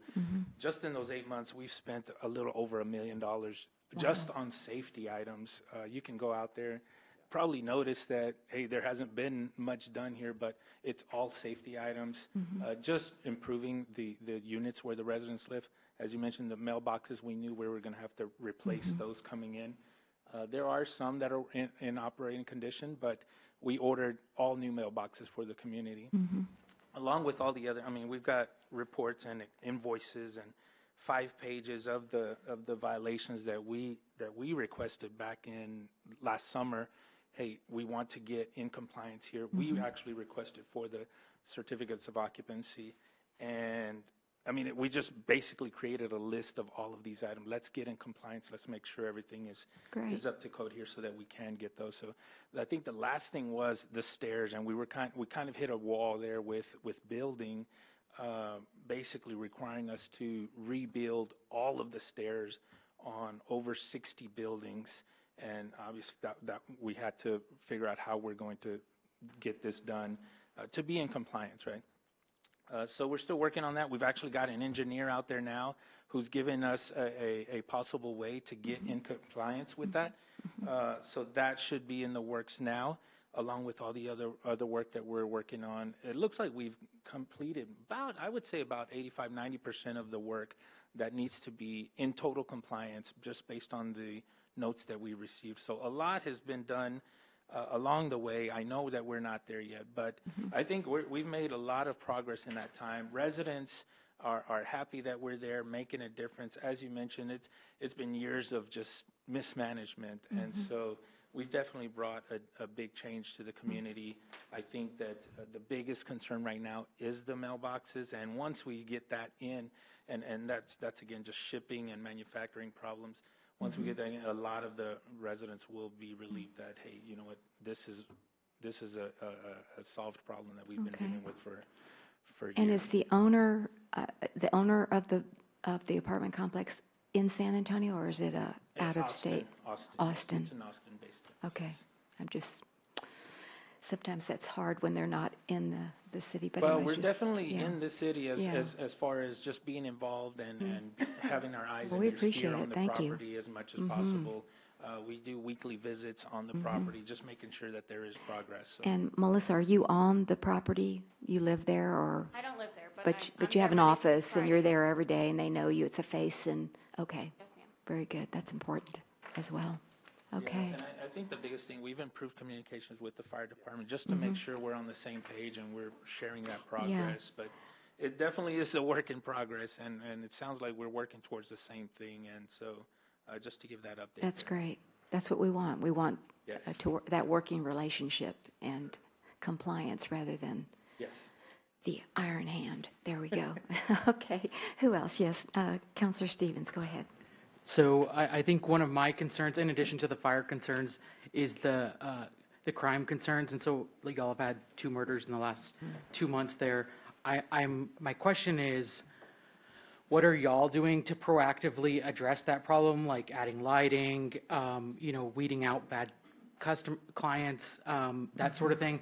And what can the city do to help you, like whether it be through our police department or, that, so.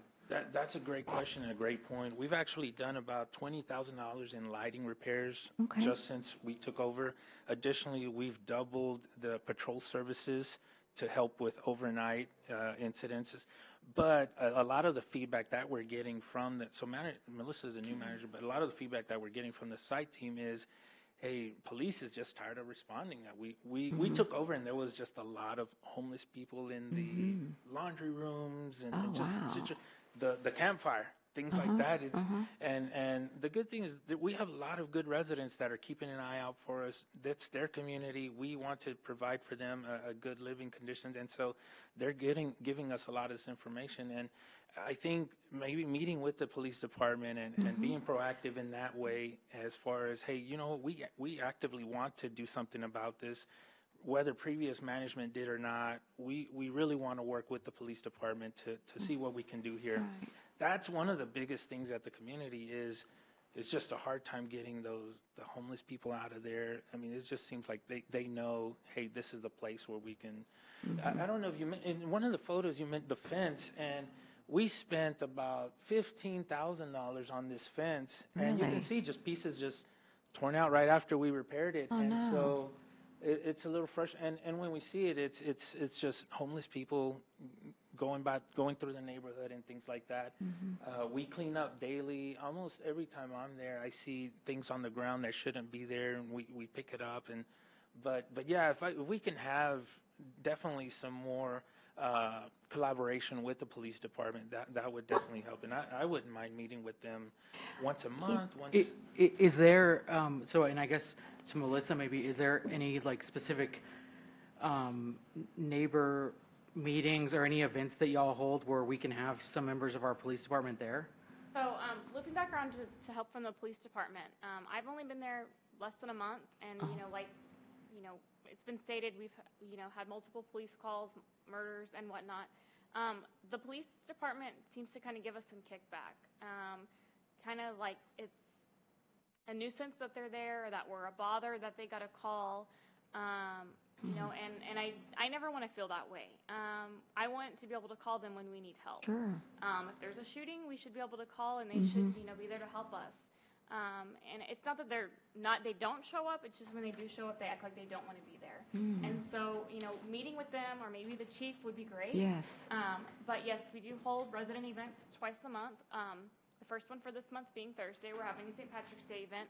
But I would be more than happy to coordinate a monthly neighborhood watch so-called meeting, and maybe, a police officer or two could come and be present at that, just so the community knows that we do care and that we're not playing, and that, if they see homeless people on site, that they should call the police, so the police can get them out of there, and they're not breaking into the laundry rooms that, in turn get locked so the residents can't use them.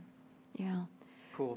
That's great, because as you were saying that, I thought neighborhood watch. Couldn't we have a neighborhood watch in an apartment? Usually it's just in our neighborhood, so. Right, so Yeah, can so you that's just good. make sure that the guy in the blue shirt back there is our police chief? And if you want to give him your contact information, that's probably a good start at least. Yes. Counselor Martinez, go ahead. Well, I'm glad to hear that you guys are willing to step up and work with the fire department in getting some of these issues resolved, because it's always better to handle it at the lowest level instead of the big fist of city government coming down on you. And so I applaud you for that effort.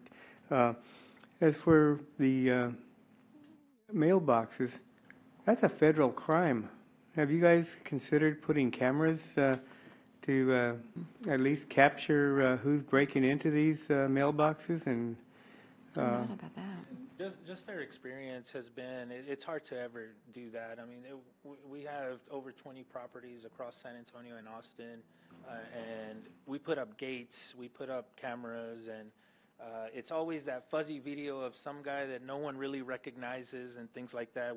And we'll post it on social media. Hey, if you guys have seen this guy, sometimes the police departments will help with those things, and they'll post it and things like that. But it's just another one of those. Okay, do we spend the $10,000 on equipment and hope to catch something?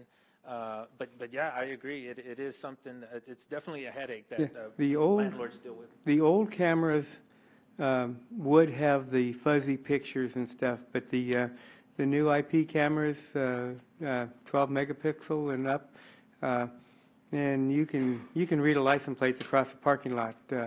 They are really fantastic. Well, and our mail carrier says that he knows who it is, and he's told police and tried to identify him to police, but the police, and whether it be Leon Valley or San Antonio, because I think it's an issue citywide.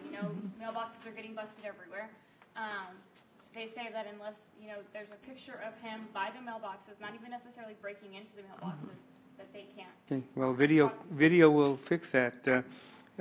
Is there any chance of going back to a gated community? That's what I was going to. Putting the gates back on and having restricted access?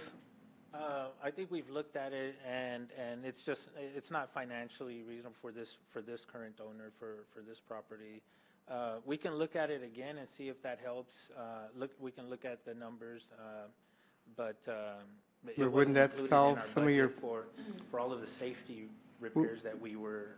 But wouldn't that help with some of your concerns with homeless people getting in there and breaking the fences down and I think it may help deter some of it.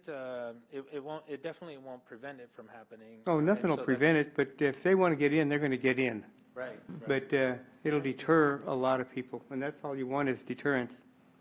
Okay. Okay, thank you. Thank you. Councilor Roscoe. Thank you, Mayor, and thank you so much for coming here. We just recently reestablished the CPAC the Citizens Police Advisory Group, where we invite citizens and we also invite businesses to come and meet with us. And of course, it's just an advisory group to the police and to the staff. As a matter of fact, our chairman is here. He could give you some more advice. We actually have a meeting tomorrow, and I know this is short notice, but you're welcome to come, express some of the problems that you're experiencing, and we'd be more than glad to hear from you.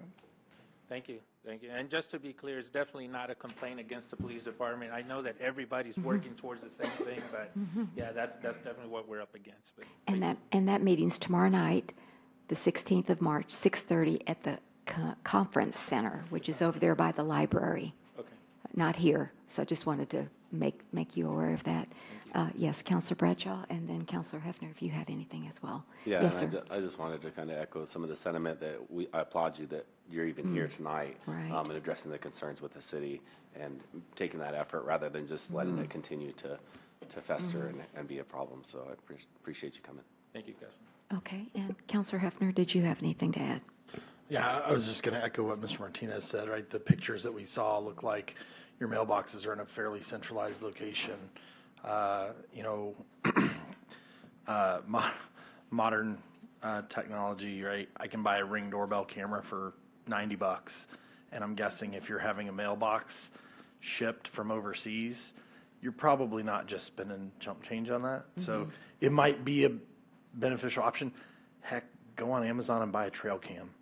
Right. Like there are some low cost, options that are out there. Like, and I think, our police chief would love to be able to work with you and help on his side. But again, his hands are tied by he's got to be able to investigate something. He's got to have evidence to support it. So, I would definitely recommend if it's a centralized location and, you guys have 20 other properties around San Antonio, I'm hoping that not every one of your places is having a mailbox is broken in to that degree.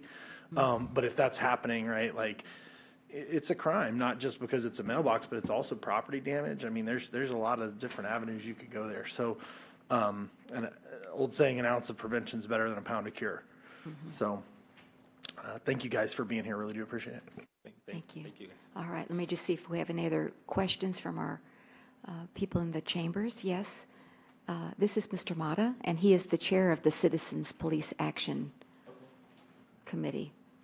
Citizens Police Advisory Action. I don't know what I was Committee. thinking. Yeah. Committee. There we Right. go. Thank you, Mr. Mata. Eric Mata, What would you Canterville. like to say? So I guess one thing I wanted to say was I know these gate systems can be really expensive to maintain and keep up. And I think the photo evidence made it very clear that they're not accessing the property via the gate, the front gate. It's really not difficult to, those pictures made it very evident. So the other thing I would say, I just texted the vice chair of the committee. So tomorrow we will discuss putting that on a future agenda. I guess the next meeting would be probably May or June. Is that right? Yeah. Okay. So the other thing I would say that I've been thinking about this morning, I was coming from the airport and driving. It's not often I drive off of 410 onto Evers. And I will say this stretch from 410 and maybe even beyond 410 up to Warsbach off of Evers is, I hate to say it, it's pretty shameful what it's become. I mean, and I'm not just talking aesthetics. I've talked to business owners over the last couple of years at various restaurants or convenience stores, and crime has been high there for a while. So I'm wondering at some point we might want to join up with forces in San Antonio and see how we could go about cleaning up that sector there. It's pretty embarrassing. It really is. So, and I'm sure the apartment complex is dealing with the effects of that as well. So, yeah, that's something I'll probably propose as well as a future agenda item. So, thank you. Appreciate your comments. Thank you. Yes, Mr. Bowl.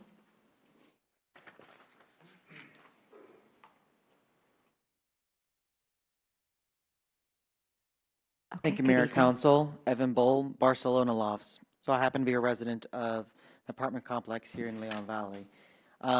One of the things I've noticed is with us, we seem to be having issues with our gate constantly, and maybe that might be a thing on management or not, but going off of that and seeing the pictures, it would be probably the best way to look into a wrought iron fence along the property line. That's something it's a little harder to destroy.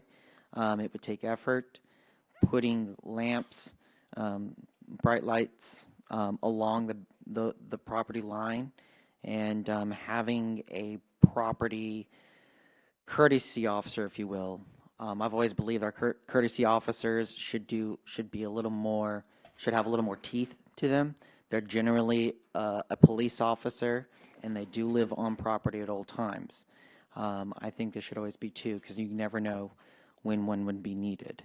So those I know are the most cost-effective and most cost-worthy projects to look into, especially if you just replace portions of the fence and we now see that they're gone. In terms of that, as you start this path with our police department, with the fire department, and with the city, I think that would be two things to look at as someone who cares a great deal about security, especially around one's dwelling. Thank you. Okay, thank you. All right, anything else? All righty. We certainly appreciate Roberto and Melissa, you being here this evening. Thank you. And continue to work with our fire department, and we know we'll see the effects of it, positive effects. So thank you so much. Take care. Bye-bye. Because we didn't have any action on that. It was just an update. It's just an update. So, on number 7, y'all think we have enough time to get through everything? I guess we do. Let's go on to number 7. Presentation and discussion on the City of Leon Valley plating process. Ms. Morse, good evening and welcome. I had asked I just wanted us to be educated on what the next process was going to be in the very, very dense development. I call it R9. I know it's not an R9, but it's 9 houses anyway, 90 homes on 10 acres of land, so I call it R9 on Hebner Road. And the plating process is another way that we can manage that or add some stuff. I don't know. I just wanted to educate ourselves on the plating process and how specifically it would be affected on that property for me. Just anyway, go ahead. Okay. So this is Since to I asked you to put it the on. process that we have in place right now. Right. We get our authority from the Texas Local Government Code, Chapter 212. That's what gives cities the power to regulate subdivisions and plating. And then we have our own code of ordinances, and that is held in Chapter 10. Minor amending plats may be approved by the Planning and Zoning Director. The Planning and Zoning Commission hear all the other plating cases, and if there's no request for variances, they are the final approving body. If there is a request for variances, then that goes from the Planning Commission to the City Council. So the law says the owner of a tract of land within the city limits who divides the tract into 2 or more parts, required by state law to have a plat of the subdivision created. The plating requires the owner to provide for streets, circulation, drainage, stormwater, sidewalks, utilities, and parks if required. Once all those items have been addressed, the plat may be approved and filed for record at the county clerk's office. Depending on the complexity of the plat, a preliminary plat may be submitted for review.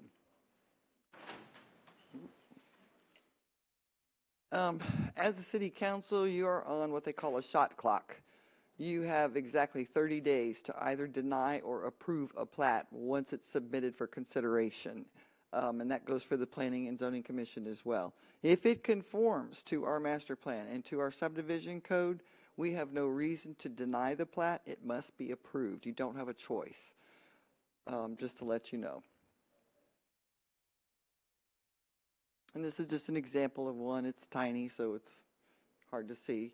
But basically, you have all your certificates from the engineers, from the owners, and this notarized. This gives you here's an example. It's got the street. It's got the building setback lines. It's got the utility easements on it. It shows all the surrounding lots. It shows a location map up here. It gives general notes regarding electrical easements, gas easements, those sorts of things. And then over here is your recording information. So that'll have the signatures of the mayor or the planning commission, etc.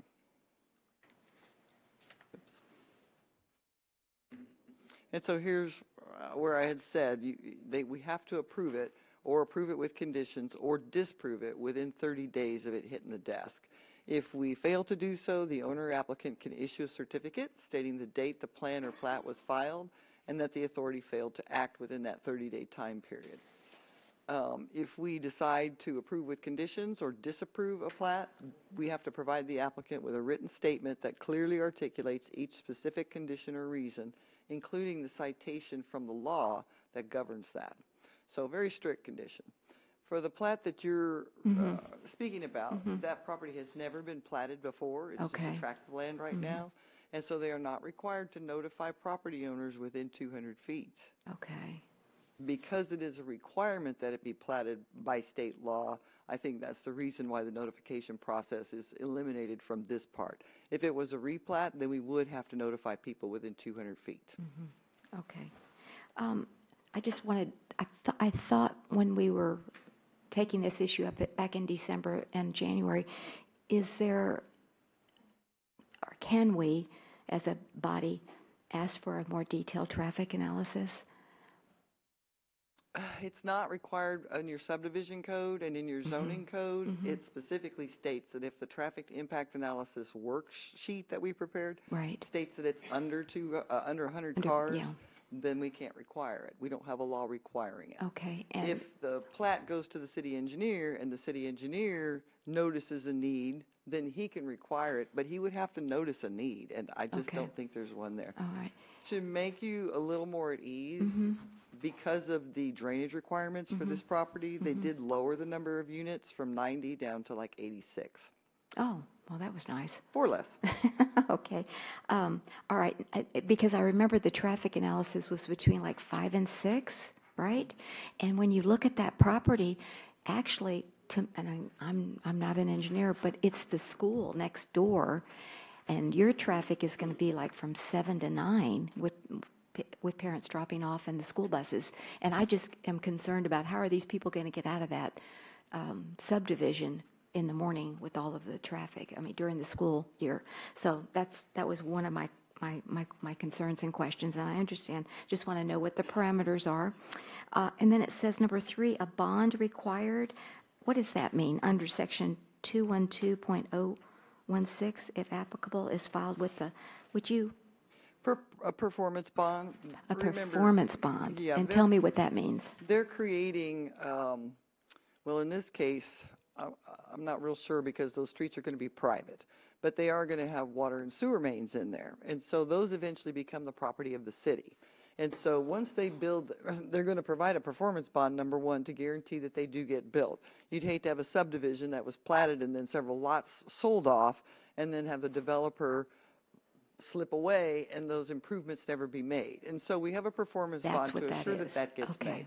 Once that construction is complete, then it changes over and they can do a maintenance bond. And there's several methods of doing that. They can do a cashier's check, a maintenance bond, all kinds of different guarantees for that. But that stays in effect for a period of 1 year. At the end of that year, we go inspect everything, make sure everything is as it was stated or is built to specifications. Then those become the property of the city, and we take care of them from that point on. Okay. And is that the streets? I thought this was an HOA. If they were public streets, then yes, it would be the streets. But these are supposedly these private. Are private, so it right? Would not be that. But water and sewer mains, water and if sewer there's a mains. sidewalk Okay. out front, any of those kinds of public improvements that eventually become ours. Okay. All right. Because I knew it was an HOA, and they were going to have to assess fees to keep the maintenance and everything up. I guess just one last point, and I know these guys, my colleagues probably think I'm nuts, but anyway, it's the Hebner Road. That's our city, our street in the city, and if we have any future improvements that need to happen on that street, it's all going to fall on us if we have to widen it or put a turn lane. And so I don't know. I'm afraid, I just am concerned about the impact of that development. And then there's probably going to be another development next to it. And you know what I'm saying? It's just going to keep.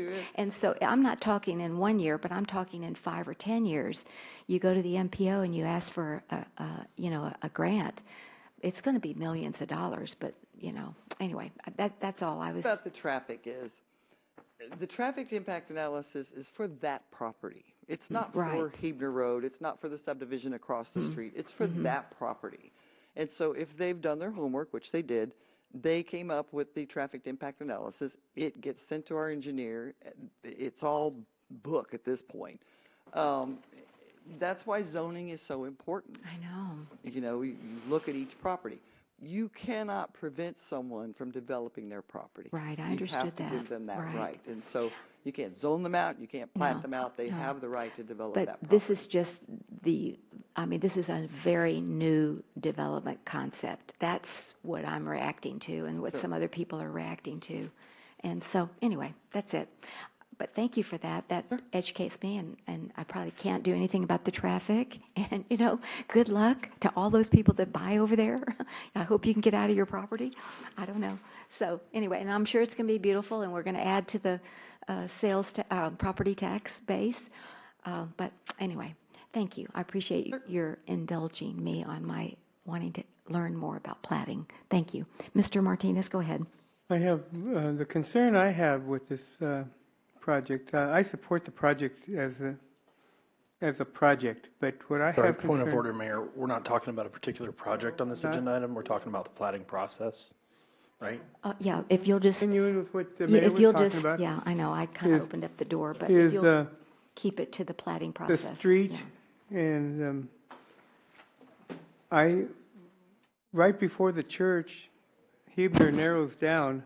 You got rid of the middle turn lane there at Hebner.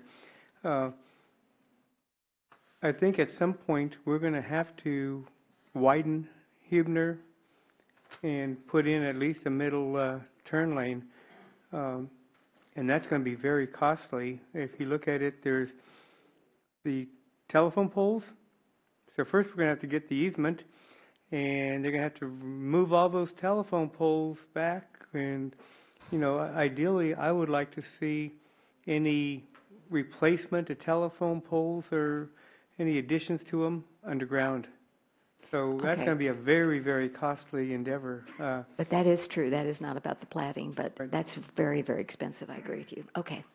I understand. It's just for that one property. And thank you for that clarification. All right. Anything else? For the good of the cause? Okay. Very good. We move then to announcements by the mayor and the city council members. And again, I want to thank everyone for coming this evening and for those of you that are online. I just wanted to congratulate the Earthwise Living Committee, our liaison, Yvonne Acuna, the volunteers, the vendors, the sponsors, the student choir events, and the ensembles and the band, and Public Works for helping set up and take down, for all the efforts to make our 32nd annual event such a success. It was smaller this year, but, it was still well attended, and I enjoyed it. I don't know, but there was something really special about it this year, and maybe we should just keep it to the community center and not do both. That's something that you learn, after, of course, we did small because of the pandemic. We thank CPS Energy for their donation of the trees, and I also wanted to thank Senator Jose Menendez. He donated a $3,000 e-bike that we raffled off, and guess what? Somebody in Leon Valley won it, and we're going to present it to her, Miss Mersch, who lives in Leon Valley, on this coming Saturday at 9:30 at the library patio. So congratulations on that. So really good event. And then I wanted to just put another plug in for our annual town hall meeting, because we don't have any postcards going out, but on Saturday, March 26th from 9 to 1:30 at the community center. Did I say 1:30? I'm at 12:30 at the community center in person, and we're going to have that two-way communication with the company that we bartered with, not, we entered into a contract with, so that you can stay at home if you want and still dial in or however. I'm not sure how the technology is going to work, Dr. Caldera, but I'm sure we're going to educate people on that so that you can participate even if you can't come. So, and we were incorporated March 31st, 1952, and we are going to be 70 years this year, and that's one of the topics for our time capsule. But I was suggesting to Dr. Caldera that we have a birthday cake at the town hall meeting. Okay, I mean, we need to celebrate, right?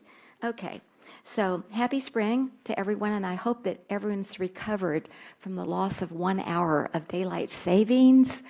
Oh, that's been hard. But will you please, everybody join me, because we have a birthday next week, and that's Mayor Pro Tem Will Bradshaw. Somebody start us in Happy Birthday to you. Happy birthday to you. Happy birthday, Mayor Pro Tem.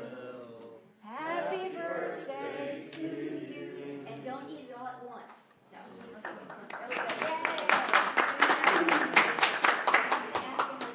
It's this week, right? Huh? I think it's this week. It's in 2 days. St. Patrick's Day. Yeah. St. Patrick's Day? Yep. Okay. Well, I just remember you said it Yeah, was this week. This one's in 2 weeks. My apologies. That's wonderful. My husband's birthday is the 18th, so So yes, extra. wonderful. So you're going to wear green and celebrate your birthday. Excellent. Okay, that's it for me, and I appreciate y'all listening. And since it's your birthday, we're going to let you go next. Sure, thank you, Okay, Mayor. you So bet. yeah, I thought until I was about 11 years old that all those parades were for my birthday. That's my mom There told you me. go. But yeah, thank you for all the citizens that have came tonight and participated. I'm happy that COVID rates continue to drop. And What is it tonight? 5.9%. Oh, it went up. Went up a little slightly, but It was not a lot. 3.5 to 5.9? Ooh, So- okay. But again, that's the positivity rate of people tested, right? Yes. So Mhm. if there's not as many people getting tested, then the rate will go up. Okay. So I don't know what Thank the numbers you. were Okay, so 5.9. total tested, but I know, yeah. Are they, because of that? No, those aren't Oh, reported. the at-home Home tests tests. are reported, Okay. right? 'Cause it's All just the right, lab so tests. don't get worried. Right. Okay, I won't. Thank you. Continue to watch it though, but yeah, that's all I have. Thank you. And thank you for the Okay. birthday wishes. Have a great birthday. Happy birthday. I don't have much, Mayor. Just want to remind everybody about the CPAC tomorrow. All is welcome. Please do show up. Thank you. You have a citizens to be heard component. They have a citizens to be heard, Okay. yes. Wonderful, thank you. Counselor Hefner. Thank you, Mayor. I'm going to tag on to something you mentioned about daylight savings time. I hope Oh. I can, my colleagues here on the dais and the citizens in the gallery, hope we can all agree that this is one thing in such a divided time in our nation that we can all agree on, that daylight savings time is obsolete and should be eliminated. So I'll take the opportunity and the platform to make a pitch and share some late breaking news with everyone. Senate Bill 623 in the U.S. Congress passed the United States Senate today unanimously to eradicate daylight savings time in 2023. So, so your opportunity to be involved in the democratic process, even beyond your own local government, and one that will affect our entire nation and world, is you can make a phone call or write a letter or an email to your congressman and tell him to support Senate Bill 623 when it comes to the House. So for most people in Leon Valley, I think that's Joaquin Castro would be your Castro. your You're right. U.S. That's rep. our rep. So bombard Mr. Castro's office with lots and lots of calls, because I'm sure, like many of you, I despise losing an hour of sleep. I do too. In the spring. So, and it is not outweighed by gaining it back in the fall. Well, just piggybacking on that, Lyle Larson, who's no longer, or who's retiring at the state level, state rep, he was a huge advocate to get rid of daylight savings, and he could never get any traction at the House. So, Well, go figure. for reference, it would be making daylight savings permanent, rather than, it would just, daylight savings would become Go standard away. time. Yeah, standard time. And That's so, what they have in Arizona, right? You don't follow daylight savings, right? Yeah, another. So when I was little, and my grandparents lived in California, we'd call them and we'd have to say, "Is it 8 o'clock?" And I'm like, "How is it different? Is it different? How is it there 2 Oh. hours or 1 hour? I don't understand." Okay. Never understood that till I moved to Texas. well, maybe next year, our children that are growing up will never have to deal with There such you go. pain. Well, thank you So for that. this is the Really year. appreciate It's it. passed the Senate. Let's get it past the All House. righty. All right, Mr. Stevens. There's definitely something in the air where, with a unified Senate Yeah. in the United States. Yeah. Well, you passed unanimously. It passed unanimously, yeah. Oh, it was consent, okay. Well, Right. it's at least somewhat unified, yeah. So I wanted to comment on Earthwise Living Day. Mhm. I thought it was a great event. Oh, My thank favorite you. part of it was kids. the elementary children that had participated in making things, sculptures and stuff out of recycled goods, and the kiddos were there. Well, some of them were there, like presenting whatever they had made, and they apparently, I guess, they have a competition between elementary schools and some high schools as well. But it was nice to see kids out in public communicating. I think, especially after we got clamped down for a couple of years, it was just refreshing to see kind of a change, and now kids are finally able to be kids again. Counselor Stevens, they did, the winners did get a gift certificate to Academy, and our thinking was we want them outside. Oh, cool. So, so that that's was good. an incentive for them to do that. And by the way, all those art projects are at the library. So go over there and see them. They're awesome. Cool, yeah, Yeah. it's definitely Mhm. a good little Yeah. thing. The other thing I wanted to comment on is, and I think we'll talk about this at the end of the meeting, but we'll have a presentation and discussion on fluoride, I hope at the beginning of the next council meeting, which will be at the beginning of April.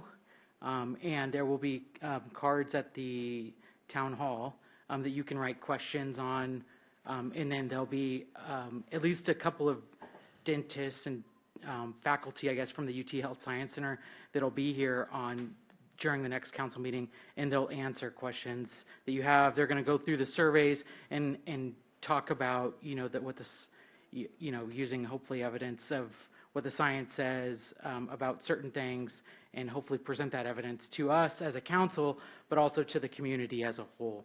So if you have any questions, you can email me if you're going to make it to the town hall, and I'll include those so they can kind of like come up with a very well prepared answer, or you can just write them on a card at the town hall. Thank you for that. Yeah, Do appreciate that's it. All right, Mr. Martinez, last but not least. Well, thank you, everybody, for showing up, and the people watching us at home. It is great about the daylight savings time, and it's hard to believe the federal government actually was did something right. Yeah. The half of it did. We're halfway there. Tomorrow, the chamber is having their luncheon at the Courtyard Marriott in 151 at 11:30. It'd be nice, I don't know if William Cox is still around, but it'd be nice to have somebody from the city show up. They used to show up all the time.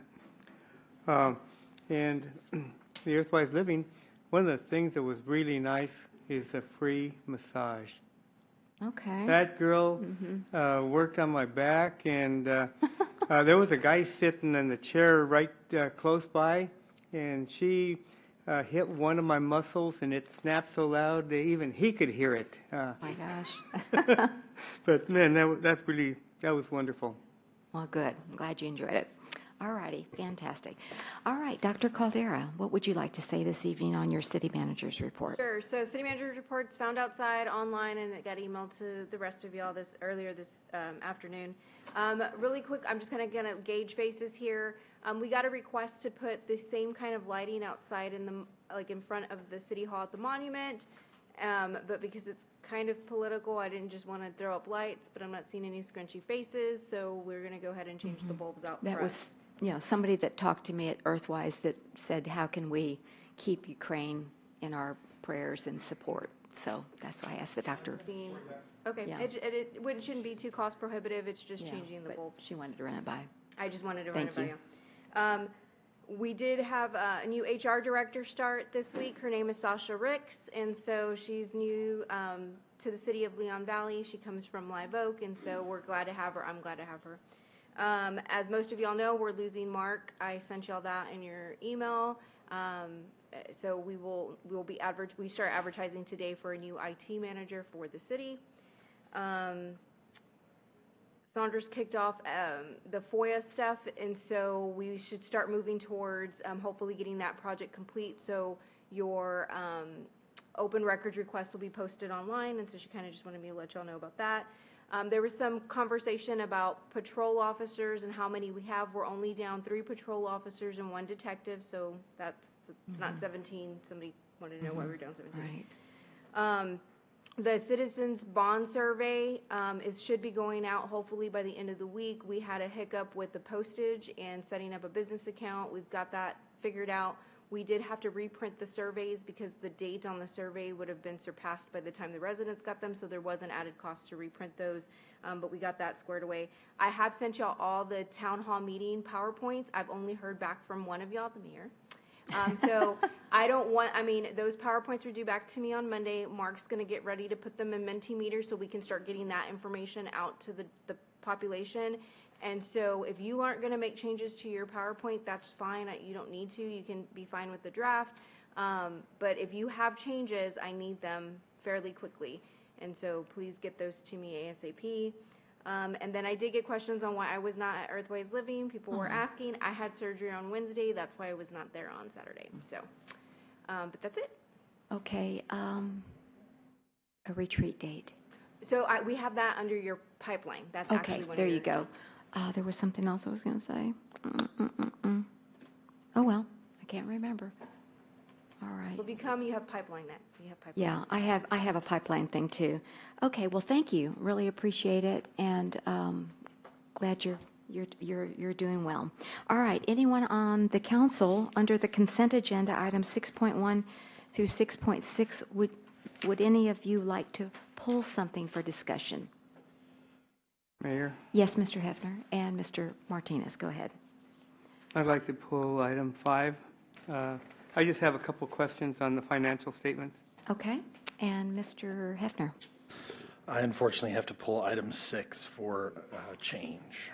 Okay, all right, so going back, okay, may I have a motion to approve consent agenda item 6.1 through 6.4? I so move. Okay. Second. I have a motion by Councilor Orozco and a second by Councilor Martinez to approve consent agenda items 6.1 through 6.4 as presented. All those in favor say aye. Aye. Any opposed? The motion does carry. Thank you. Then moving at the request of Councilor Martinez, 6.5, presentation of the monthly financial report for the month ending February 28th, 2022, and we have Mr. Rule here this evening. And Mr. Martinez, do you have just I a just have some specific question? specific questions, Sure, so you don't have to sure. go through your whole Okay, presentation. good. Okay. Well, come, I brought my sleeping bag. I'm only kidding. Whatever's convenient for you. I'm looking at the impound lot. It shows that we are losing a lot of money on the impound lot. Is that Maybe we could go to that slide, and then, so we can all see what's on the same page. There we go. Thank you. It looks like we've only received less than $25,000, but so far we're spending $64,000. Correct, right now we are. So we're losing half the. We're about 50% funded, are losing. So is that something that we really need to take a hard look at and see? Do we really need a impound lot or? Not at this point. That's something that we can continue to look at, but I believe the money will go in there, and maybe the chief has a little bit more Right, information on but it. it says at the bottom, beginning fund balance, Yes, 335, correct. 398. That's so what's in reserves. That's what's in reserve, so, Correct. I mean, Because yeah. we have, the impound lot is used for specific purposes, the money that we get for those, and so that was the beginning balance at the beginning of the year. It's the reserve fund. Chief, can you address Councilor Martinez's question, why are we losing money? Why are we losing money? Yes. Because we are not towing as many cars as we had been. Mm-hmm. But you do have a surplus. There is money from previous years. Mm-hmm. There's going to be ups, there's going to be downs. If we weren't operating our own impound lot, we'd be paying someone else to Right. take our vehicles. So none of the money that has come back would be there. There'd be no reserve. Actually, there'd be a deficit, a complete deficit with no reserve. And then can I just clarify that I thought the money that we ended up in the plus, in the black at the end of the year, that's unencumbered money, right? That's general fund money, That's ma'am. general fund money. It was not for a specific purpose, so we could Correct. use it forever, for Correct. anything. So I just wanted to clarify that. That's another reason why we are in the red for the Okay. year. Yeah, okay, very good. Mr. Counselor Bradshaw? Yeah, I just had a quick question. Do you have an Mhm. idea, Chief, of how many vehicles are in the impound lot currently? No, sir. I was off, death in the family. So today was my first day back. I'm catching up with everything that has happened since last Wednesday. You know, just being there last weekend, I mean, there's not as many cars as there had been. That's No, all I would say. there are not. Yeah. Mhm. We took a different approach when our previous city manager was here in our enforcement, and the law allows it, so that's what we've been doing. Okay, very good. Thank you for that. Yes, Counselor Stevens? And so is this budget, is this for one full-time employee? Yes. It's, Oh, remember, we changed it. and so Yeah. all that they do is impound? No, sir. No. Oh, So, so- it's And ju- dogs. so they do other things. So you had, for 3 months out of this year, October, November, December, you had 2 FTEs as we were trying to transition. He retired in December, and what I told the council was we weren't going to replace him. So you have Jimmy Wells, who's been with the city for 36 years, 35 years, and he's a trained detective. And so he's doing both impound and helping, because you're down a detective, he's helping on that side too. And so that's, So what I kind of hear is that these costs or these expenditures will still exist regardless. regardless of, we're allocating from that fund. Correct, and we budgeted appropriately. I mean, I think with the auctions coming up at the beginning, so it looks like we're short where we should be, but you'll have auctions at the beginning of the year. As you become fully staffed with your officers, then that relates to them pulling more people over, then people don't have insurance, and then we tow the vehicle. We've been short-staffed, so to be able to tow a vehicle, get it processed, requires more staff time as well. And so, and what we heard from the council was, you know, don't be going and towing off of properties, give people notice, and so we kind of stopped that behavior, and so you're gonna see that reflected in your revenue source. But as a result of that, we did cut down 1 FTE. So we won't know, I would say probably after we have another auction, probably later on in the summer, we can take a look at it, and then we can evaluate it next year. But again, you would have to pay a lot of money to store your evidence vehicles as well, and we currently store them right now in your impound lot. And so in order to have security appropriately for those evidence vehicles that we have in our control as evidence, would cost us a lot of money because they require specialized security. And so we currently store them in-house right now, that you're not having to pay that added cost. So just want to make that point. Good, thank you. Yes, did you have something, Yeah. Counselor Hefner? Go ahead. Yeah, I think it would just be, and we've had this topic come up related to the financial report a number of times.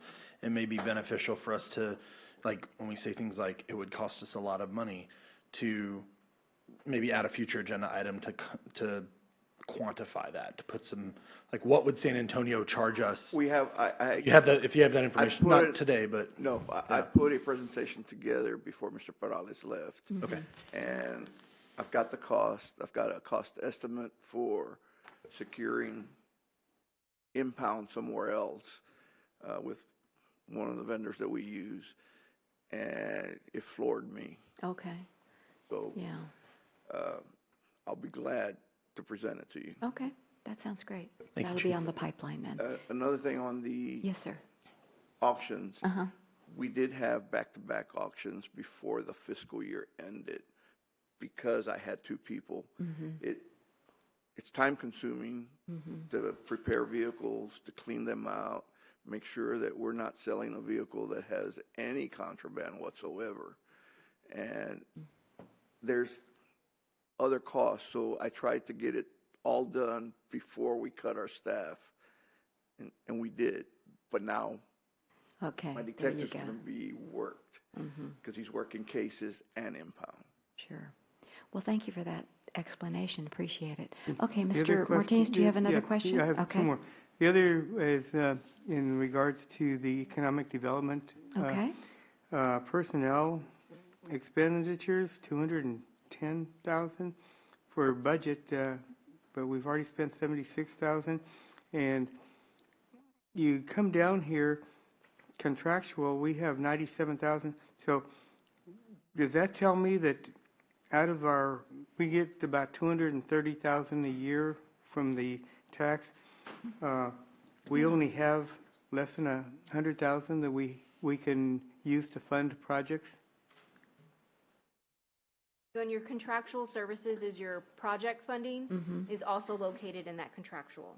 Yes. So you allocate your So that leaves project. $100,000, basically $100,000 for us to fund different projects. It's a little bit less than Yeah. that. I mean, it depends how much y'all budget. I think in the budget process, when we go through this, I think y'all did 67,000 for projects for this year. I have to go back and look at the number. But yes, so you pay personnel out of there, but you pay, not just Mr. Cox's personnel out of there, you pay a percentage of the city manager's salary out of there. And there's somebody else, a percentage of somebody else's. Finance? No, it's not finance. No, not No, finance. finance. I know city manager.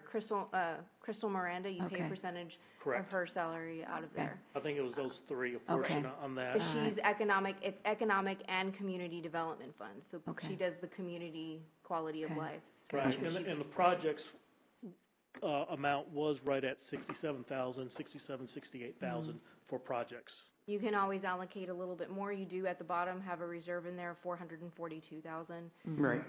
So. Okay. And the third thing, just a statement more than anything else on the red light cameras. We talked about this before, I believe. I would like to see a monthly breakdown of each camera, how much it generates in revenue. And, if we have a camera that's underperforming, we pay about $5,000, $5,500 for each camera. If we have one that's underperforming, is it possible we could get rid of that camera? In our reports, it does not show the revenue generated by that camera. What it shows is how many tickets that camera produced. So it can give, 5,000 tickets, but that does not mean that 5,000 people paid their ticket. Right. So we can look at the number of tickets that have been issued for that intersection, but it does not correlate to an actual revenue for that one But spot. out of that 5,000, the company dismisses half of them, and then our police department dismissed some of them. So then, out of 5,000, we could only have 2,500 or 3,000 that are viable. Right, so, tickets. but my response to that is you do have a contract, and in that contract, you allocated, the intersections are within that contract. Just, we would have to go back and see if that's even feasible to even remove cameras from your contract. So that's completely separate, whether they're viable or not viable. You'd have to look at your contract to see if it would even be feasible to even be able to remove a camera. Okay, Okay, thank you. thank That's all you. I had. Appreciate it. All right, may I have a motion to approve the monthly financial report, please? So moved. I'll second that. All right, we have a motion by Counselor Hefner and a second by Counselor Martinez to approve the monthly financial report ending February 28th, 2022. All those in favor say aye. Aye. Any opposed? The motion does carry. Moving then to presentation 6.6, presentation and approval of Counselor Hefner's excused absences for April 5th, May 17th, and June 17th, 2022 council meetings as provided in the Charter, Section 3.06, subsection B, Part 3. And I believe there's a change. No presentation here, but I did get additional information from work. I'm going to be in DC for the April 5th May 3rd, May 17th, and June 7th meetings. Okay, I am- April 5th, April 5th, May 17th. May 3rd, Oh, May 3rd. Okay. May 17th, Oh, you're adding one. yeah, Okay. and June 7th. And June 7th, not the 17th. Correct. I think those are the correct dates. Okay, we had the 17th, so it's the 7th instead of the 17th? I'm looking at the first and Okay. third Tuesdays, I'm going to be there the 5th of April, the 3rd of May, Mm-hmm, the 17th of May, okay. the 7th Of June. of that would make June, sense, yeah. and then I'll be back the 21st. So I'll be here for the second meeting in April, and the second meeting in June. I'll be back, hopefully for good. But Will sorry. Will you be gone, or will you be home on the weekends? No, well, the first week of April and the first week of May, I'll be gone and then come back. Mhm. But for basically the second half of May and the first half of June, I'll be gone without coming back, for 4 weeks straight. So, my intention is to, finish my workday and then get online at night and be present at the meetings. I'll be on Eastern time, obviously, so it's an hour later there. I'm talking a lot of time today. But I know that Dr. Caldera is still working on the technological solution. That's a different topic, but I'm going to do everything I can to be online and be present and participating in the discussion for those meetings. I just will not be able to physically be here due to my job. But I'm not sure if you'll be able to vote. Yeah, we'll Is that figure correct? that out. Yeah, be able to- that's right. Yeah, there's already language that has been, that is included in the agenda currently from the last time that we had this issue where it follows the Opens Meetings Act, excuse me, and it allows for a member to participate by video conference. We have the required statutory language in here. As long as the technology fulfills the requirements of the Texas Open Meetings Act, and so long as there is a physical presence of the quorum here at this meeting. So as long as there's a physical quorum here, Councilmember Hefner may appear virtually and may participate in the meeting. And may I vote? And vote. Yes, and vote. And I'd be a voting member, just Yes. the physical quorum still has to be here. But remember, her statement is that the teleconference. Teleconference piece has to be there. Right, the And technology has to be. That's not there yet. And that is Yeah. not there yet. That's what we're working through between now and then. We can't, unless you want to donate 140,000 was our last quote for this room. Yeah. She and I don't have we talked- 140,000. I left my wallet in my other pants. Come on. So it's So, yeah. actually, I'm going to add that to the pipeline, or the recommendation from the AV person that came in to spec out this room was that we need an AV consultant. And with Mark leaving, I'm not an IT person. And if they're telling me the stuff that needs to be purchased in order to meet the attorney, Can we get I guess the thing that I would ask is, can we get the specific statutory specs for what's required? I sent those to y'all, but I'll resend them. Please do, thank you. Okay. Yes, Counselor Stevens. This is completely ridiculous that we have to excuse your absences. That's definitely a fault of our charter, but I'll make a motion that we approve or excuse the absences in the event that he is absent, Counselor Hefner on April 5th, May 3rd, May 17th, and June 7th of this year. I'll second that. All right, we have a motion by Counselor Stevens and a second by Counselor Orozco to approve Agenda Item 6.6 as amended, the Counselor Hefner's excused absences. All those any further discussion? I'll abstain, Mayor. Okay. All those in favor say aye. Aye. Any opposed? The motion passes 4 ayes and 1 abstention. Thank you so much. Do And I appreciate want to say that. thank you to my colleagues for your flexibility. Okay, you bet. Okay, moving on to 30 minutes, a regular agenda. We can do it. Okay. 7.1. Good evening, Regina. Presentation, discussion, and possible action on update to the Leon Valley Public Library Policy Manual. And we have our librarian, Regina Reed, and we have our Library Board of Trustee, right? We do. Our chair, Clara Brown, Yeah, is here, Clara, and then Drew Power is also a member of Drew the board. Power. Okay, I knew we had the Library Board of Trustees represent. Good evening, Claire, and good evening, Drew. Okay, thank you. So the purpose of the update is to include some missing policies we had, update existing policies, update attachments and forms, simplify the language.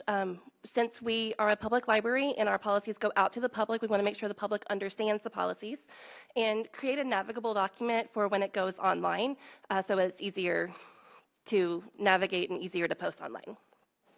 And this was approved by the Library Board of Trustees on February 10th, and recommendation to move to council with it. These are a list of major changes. The ones with an asterisk are policies that we did not have, so that we added. So that includes the library sponsorship, ADA policy, and a copyright policy. And then we added some attachments to the manual as well.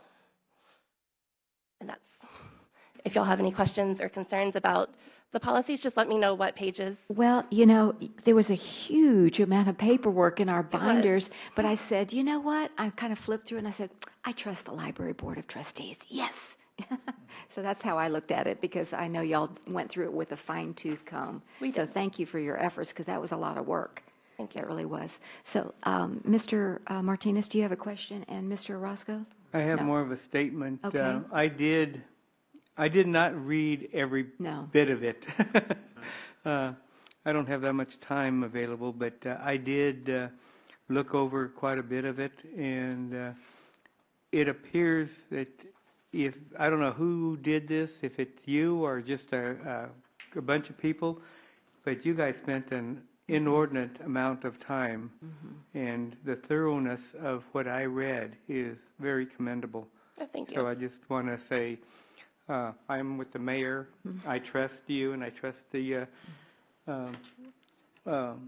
board. And I'm saying that I'm ready to make a motion. We approve this. Or can I? This is a first reading? No, it's not a first read, so you could make that I motion. make a motion. We approve this as presented. I'll second. All right, we have a motion by Councilor Martinez and a second by Councilor Stevens to approve the updates to the Leon Valley Public Library Policy Manual. Any further discussion? All those in favor say aye. Aye. Any opposed? The motion does carry. Thank you so Thank much, you. and I appreciate your patience. Oh, no problem. Thank you. Staying till 9:30. We might make it. Yeah, moving then to Agenda 7.2, presentation and discussion of amending ordinance number 16-020, the acceptance of credit cards for payment of fees, fines, court cost, and other changes, providing for a processing fee for credit card payment of all credit card transactions to include municipal court-related fees, fines, court cost, and other charges, providing for a service charge if payment by credit card is not honored, providing for severability, cumulative and saving clause, providing an effective date, and ordaining, is that right? Ordaining or other matters related to the foregoing. And this is a first read as required by the charter. And Mr. Rule, our finance director, is here to present. Thank you and welcome. For the record, for the fastest presentation. If you remember back in February 15th, just 4 weeks ago, came to you, talked about the credit card processing fees and how we charge 5% only on court transactions, and it was council's desire to charge a 2% across the board for all credit card and electronic payments. And so this is what this ordinance provides, is a 2% for all credit card payments. I will say I talked to Yvonne today, and we have seen an uptick in the ACH auto pay for those people to avoid that fee. So people are taking advantage of it.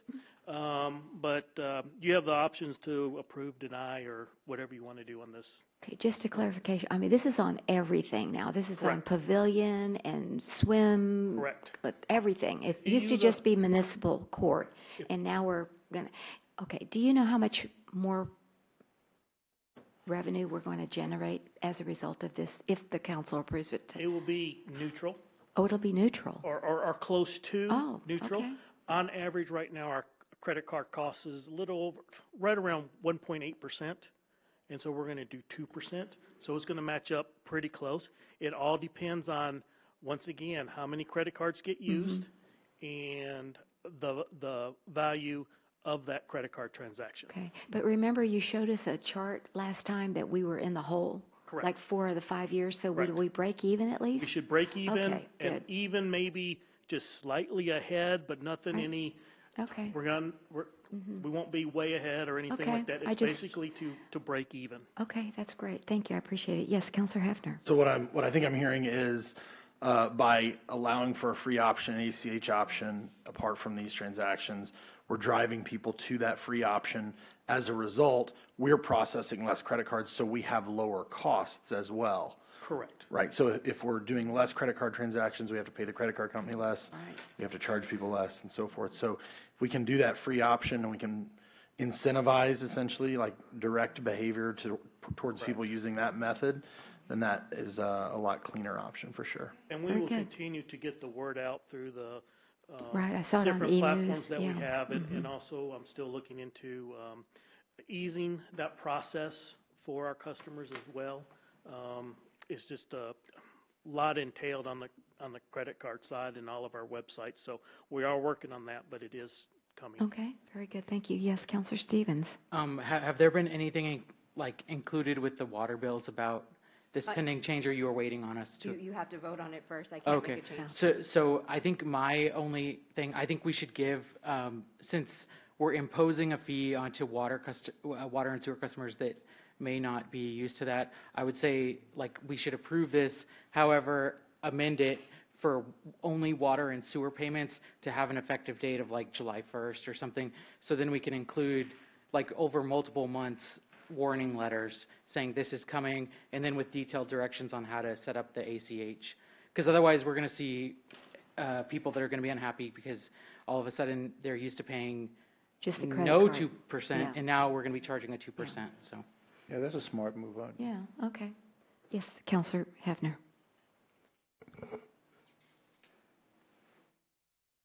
Sorry, I'm Don't thinking. tell me, you lost your train of No, thought? no, I'm Okay. thinking. So thought you I'm lost thinking your about train the of thought. population of people that would impact. So someone who has auto pay Yeah. set up, for example, and auto pay to a credit card, right? Do we do that?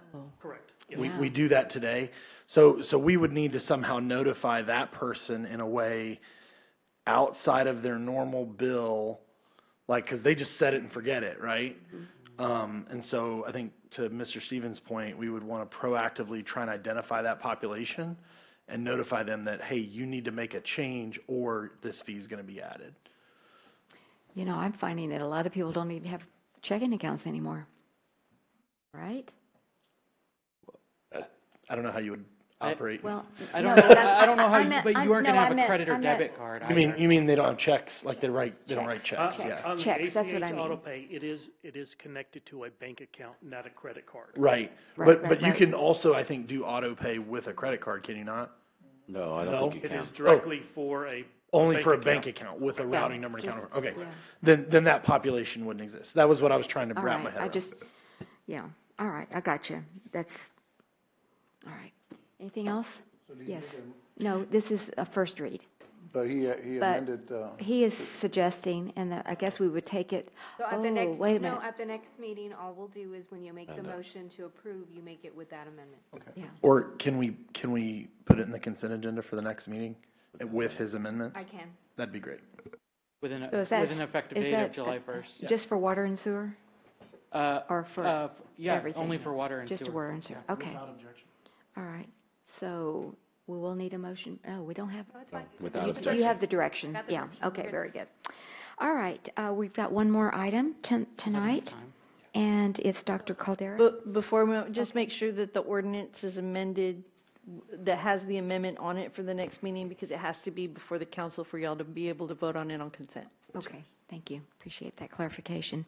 All right, the last agenda item, 7.3, presentation and discussion on an ordinance of the City Council of the City of Leon Valley, Texas, approving the city manager's appointment of the law firm of Messer, Fort, and McDonald to provide legal services as city attorney, city prosecutor, and designating a city attorney. And this is the first read as required by the Home Rule Charter.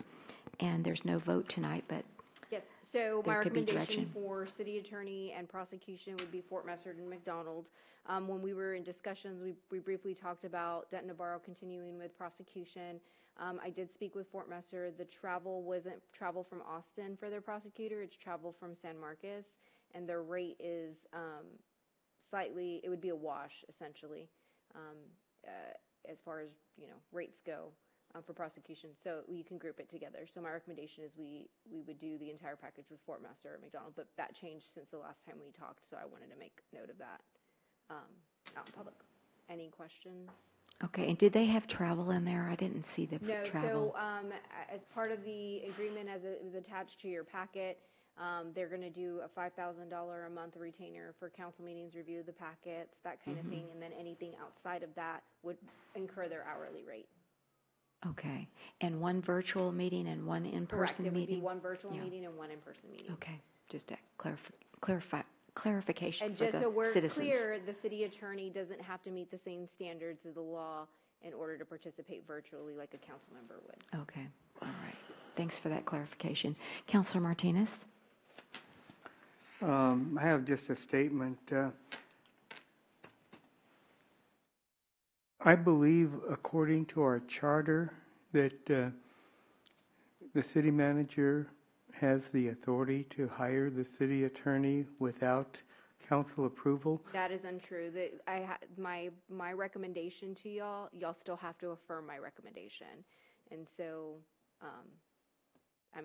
that's why I had y'all involved from the very, very beginning, because there was no point in me just interviewing and making a recommendation and then y'all wouldn't affirm it. So that's why. Okay, well, I just want to commend you for doing this and involving us in the process. I think it goes a long way in showing transparency. I really enjoyed having both firms here last meeting, and we could ask them questions. They made their presentation, and citizens had the opportunity to pose questions. So to me, that is a giant step forward in transparency and accountability, and it's refreshing to see you as a city manager take steps this way, in this manner, to demonstrate to the public your willingness to be as transparent and open as you can. Thank you. All right, thank you. Yes, Councilor Stevens. I just have a quick question. So is there a set rate for, in the event the one virtual meeting per month is changed to an in-person meeting? Is that like a standard rate, or is it a travel? What's the rate for that? So because we're doing a flat rate, if they would have to come in person, they would charge us hourly. So like if we changed, say we had a contentious item and y'all really wanted them to be here, I would have to, because they would have to allocate the travel time to come here. So they would probably charge us whatever the travel portion is to get here for that meeting if you were to change the virtual to an in-person So meeting. we would be paying just for the travel time? Is my understanding, yes. Okay.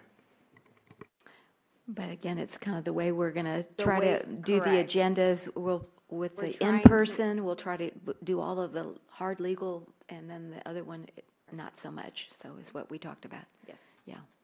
So as best we can. Anyone else? All right. So would y'all like this to be on the consent agenda for the next Yes. meeting? Okay. All right, very good. All right, next is citizens to be heard. Anyone in the chambers like to address the like to address the council? Come on forth, Mr. Bowl.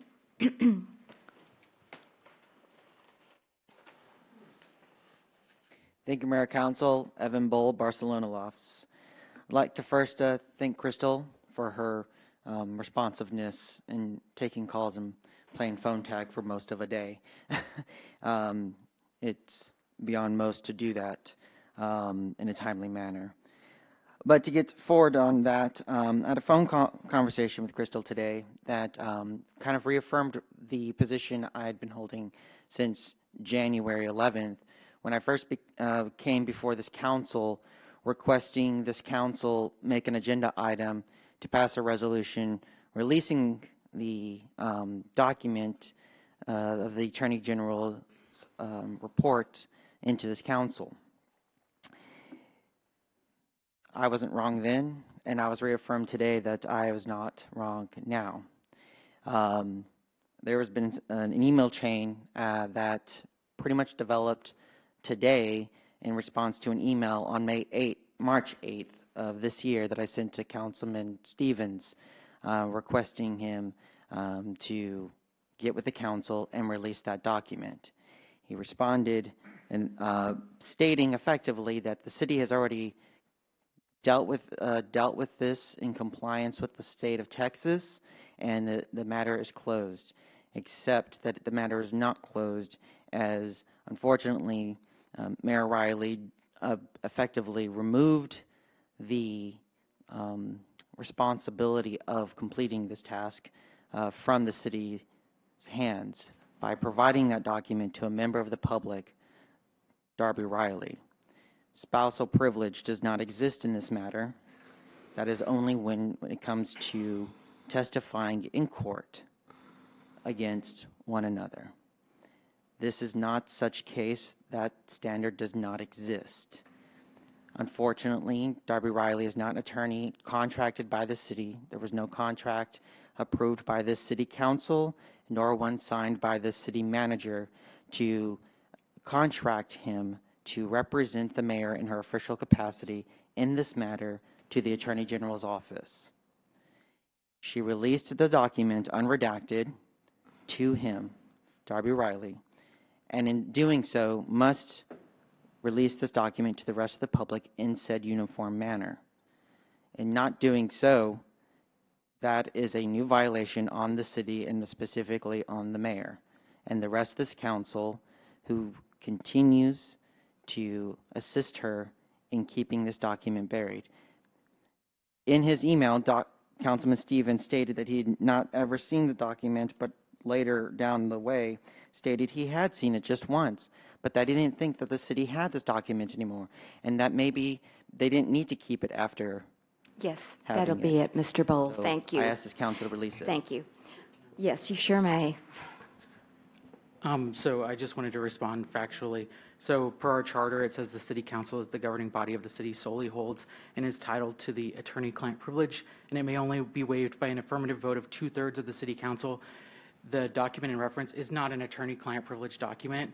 It's protected under the Texas law in other ways, and as I outlined to Mr. Bull and Mr. Polium in my email, they're entitled to pursue civil and criminal remedies with the district attorney, the Texas Attorney General's office.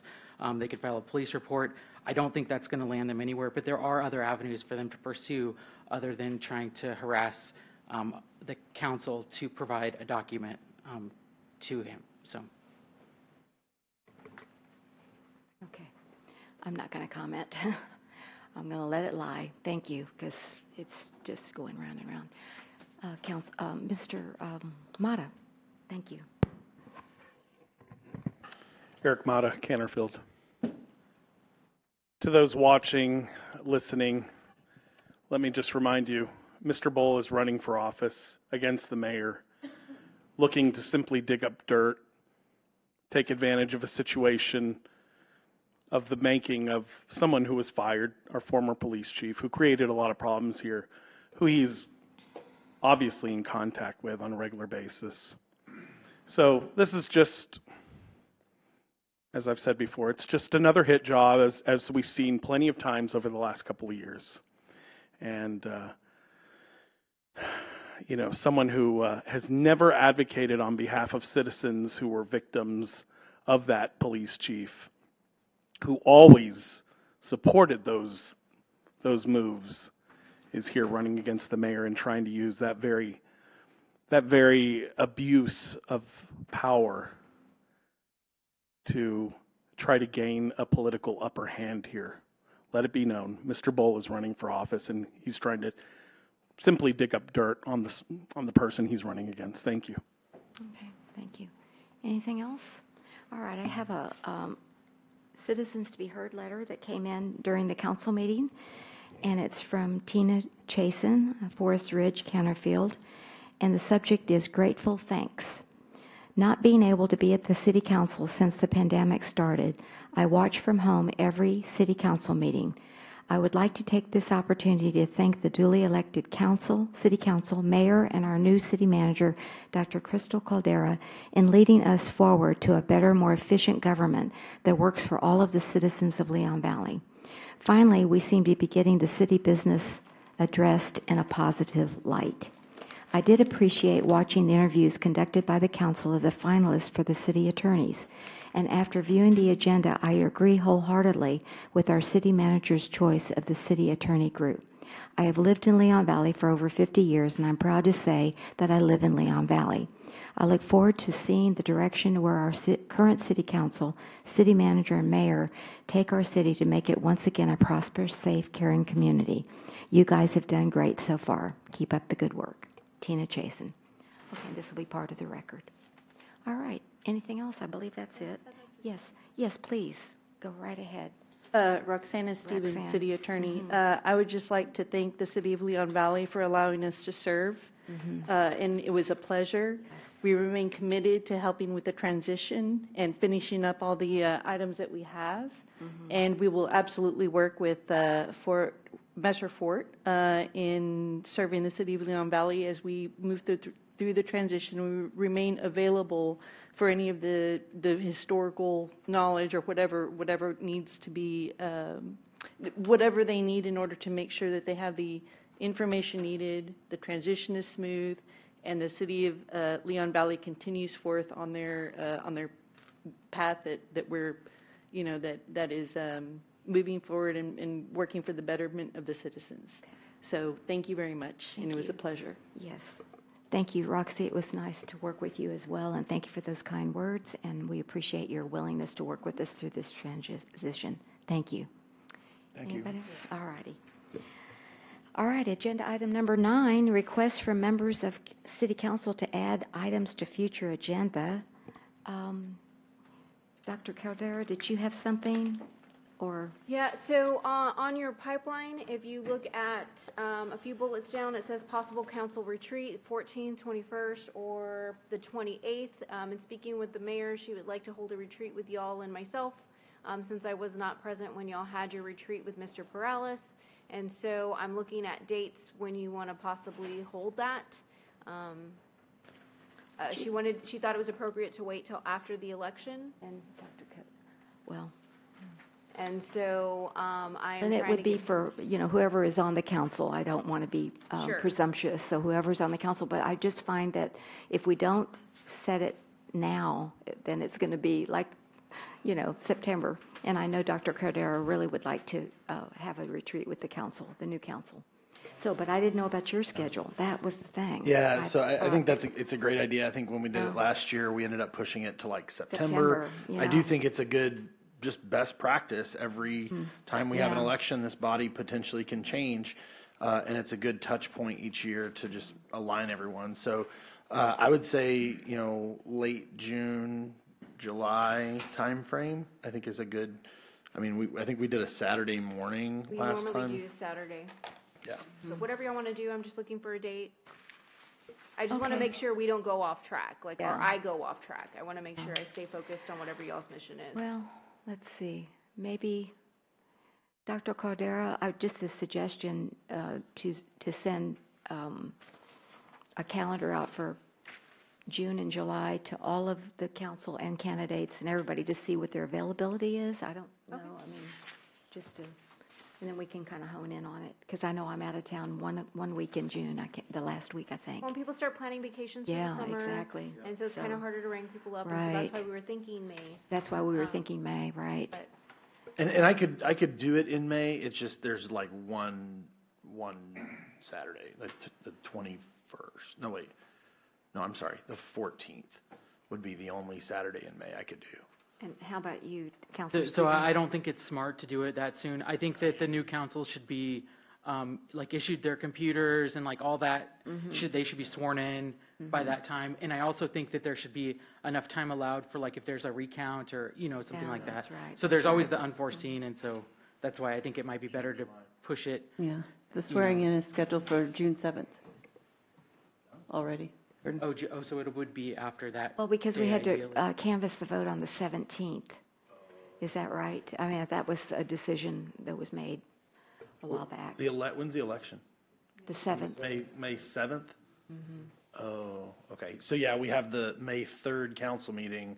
The 17th meeting would be the next available meeting after the election to canvass the vote. So it would be the first meeting in June when new members are sworn in. Yeah. Okay. I would say sometime in June. We need to make it as soon as after the election as So possible. can you, I could do June 18th or June 25th. okay, June 11th is literally the day I get back after being gone for a Okay. month, and yeah, I'll be gassed. okay. I gotta check my calendar. Okay. Okay, so Thank I'll you. send out a calendar to everybody, that sounds including the good. candidates, and Okay. see what that date Very is. good. And again, thank you for your flexibility. I know that, yeah. Well, yeah, this is, we understand, this is a big project that you have at your work, so it doesn't come up every day. Any other, I just passed out to my colleagues and Dr. Caldera. I was reading the paper on Sunday, and I that Alamo Heights eyes a financial path to greener buildings, and it talks about the PACE program, and I'm thinking, we already passed that. We passed that like 3 years ago, and ACOG runs the program for them. And I think we passed it and we didn't do anything with it. We didn't promote it. I don't know. I'm asking the council to look at this because this is a real win-win for our businesses and our environment. It provides low-cost, long-term financing to pay for energy efficiency and water conservation improvements. And they say that you pay with the savings that you earn every month if you make these improvements. And it's to irrigation, equipment, windows, roofing. You can read it. I mean, it's just, but anyway, but it's ACOG that is the entity that runs this program. So I don't know if that was different 3 years ago than it is today. But anyway, I just like it to be put on the pipeline to see if we can communicate this out to the businesses. So anyway. When would you like that on the, you have a busy April 5th? It doesn't have to be within the next, it could be in 60 days, whenever. It could be in May sometime, whatever. But I just didn't, when I saw this, I thought, gosh, we've already done this. We already passed it. We need to, anyway, that was my thought. Okay. Anything else for the good of the cause? I just Yes, need sir. to speak to either the chief or the city manager. There's a citizen that got a red light ticket but doesn't know the vehicle anymore, and he's been trying to correct this, so I just need some guidance from them before I leave. David All can right. help you. All right. Yeah, we'll do that. Councilman Martinez, and then Councilman Stevens, and then anyone else. But it Go would be ahead. after the meeting. Oh, after the meeting? Yeah, because it's personal. Okay, gotcha. Following up on what the mayor presented, the guest speaker at the chamber luncheon tomorrow is from the, it's a CPS sponsored, he's going to be from the LED Authority.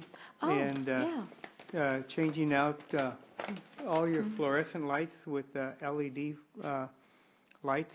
I did that to my office, and We did that also at our law office downtown. but you get It's 50%. Yeah, so It's it 50%. it does save you money. So Mhm. if anybody wants to learn more about it, come to the chamber lunch tomorrow. Okay, but they also do, CPS Energy was at Earthwise, and we found out that they replace your air conditioning and heating ducts, too, for 50%. It's a 50% if you go with one of their contractors, and we have a 100-plus-year-old law office, and so our ducts need replacing, so we're going to follow up with them as well. So it's a good program. But this is separate. That CPS is one. This PACE is something different. So I just wanted to clarify that. Okay. Anyone else have anything on the pipeline? Yes, Councilor Stevens. It's not something that's on the pipeline right now, but it's just, a citizen mentioned this to me, and I think it's a good idea.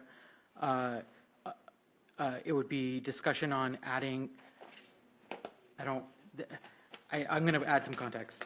So online, we have a patrol by request form, which is where people can go and fill out a form and request that if they're on vacation or something, police officers go by. Oh, yeah. So I'd like to discuss adding a traffic enforcement request form, and it's for people that are that frequently see like like somebody run through a certain stop sign, or there's always speeding between 7 a.m. and 9 a.m.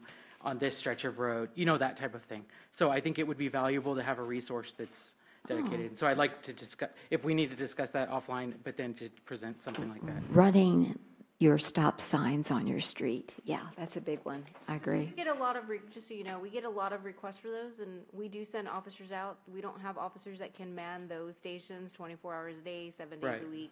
And so once we get the requests, we go send some enforcement out, and then we go back, you go through your regular, so that isn't, I don't know if it solves.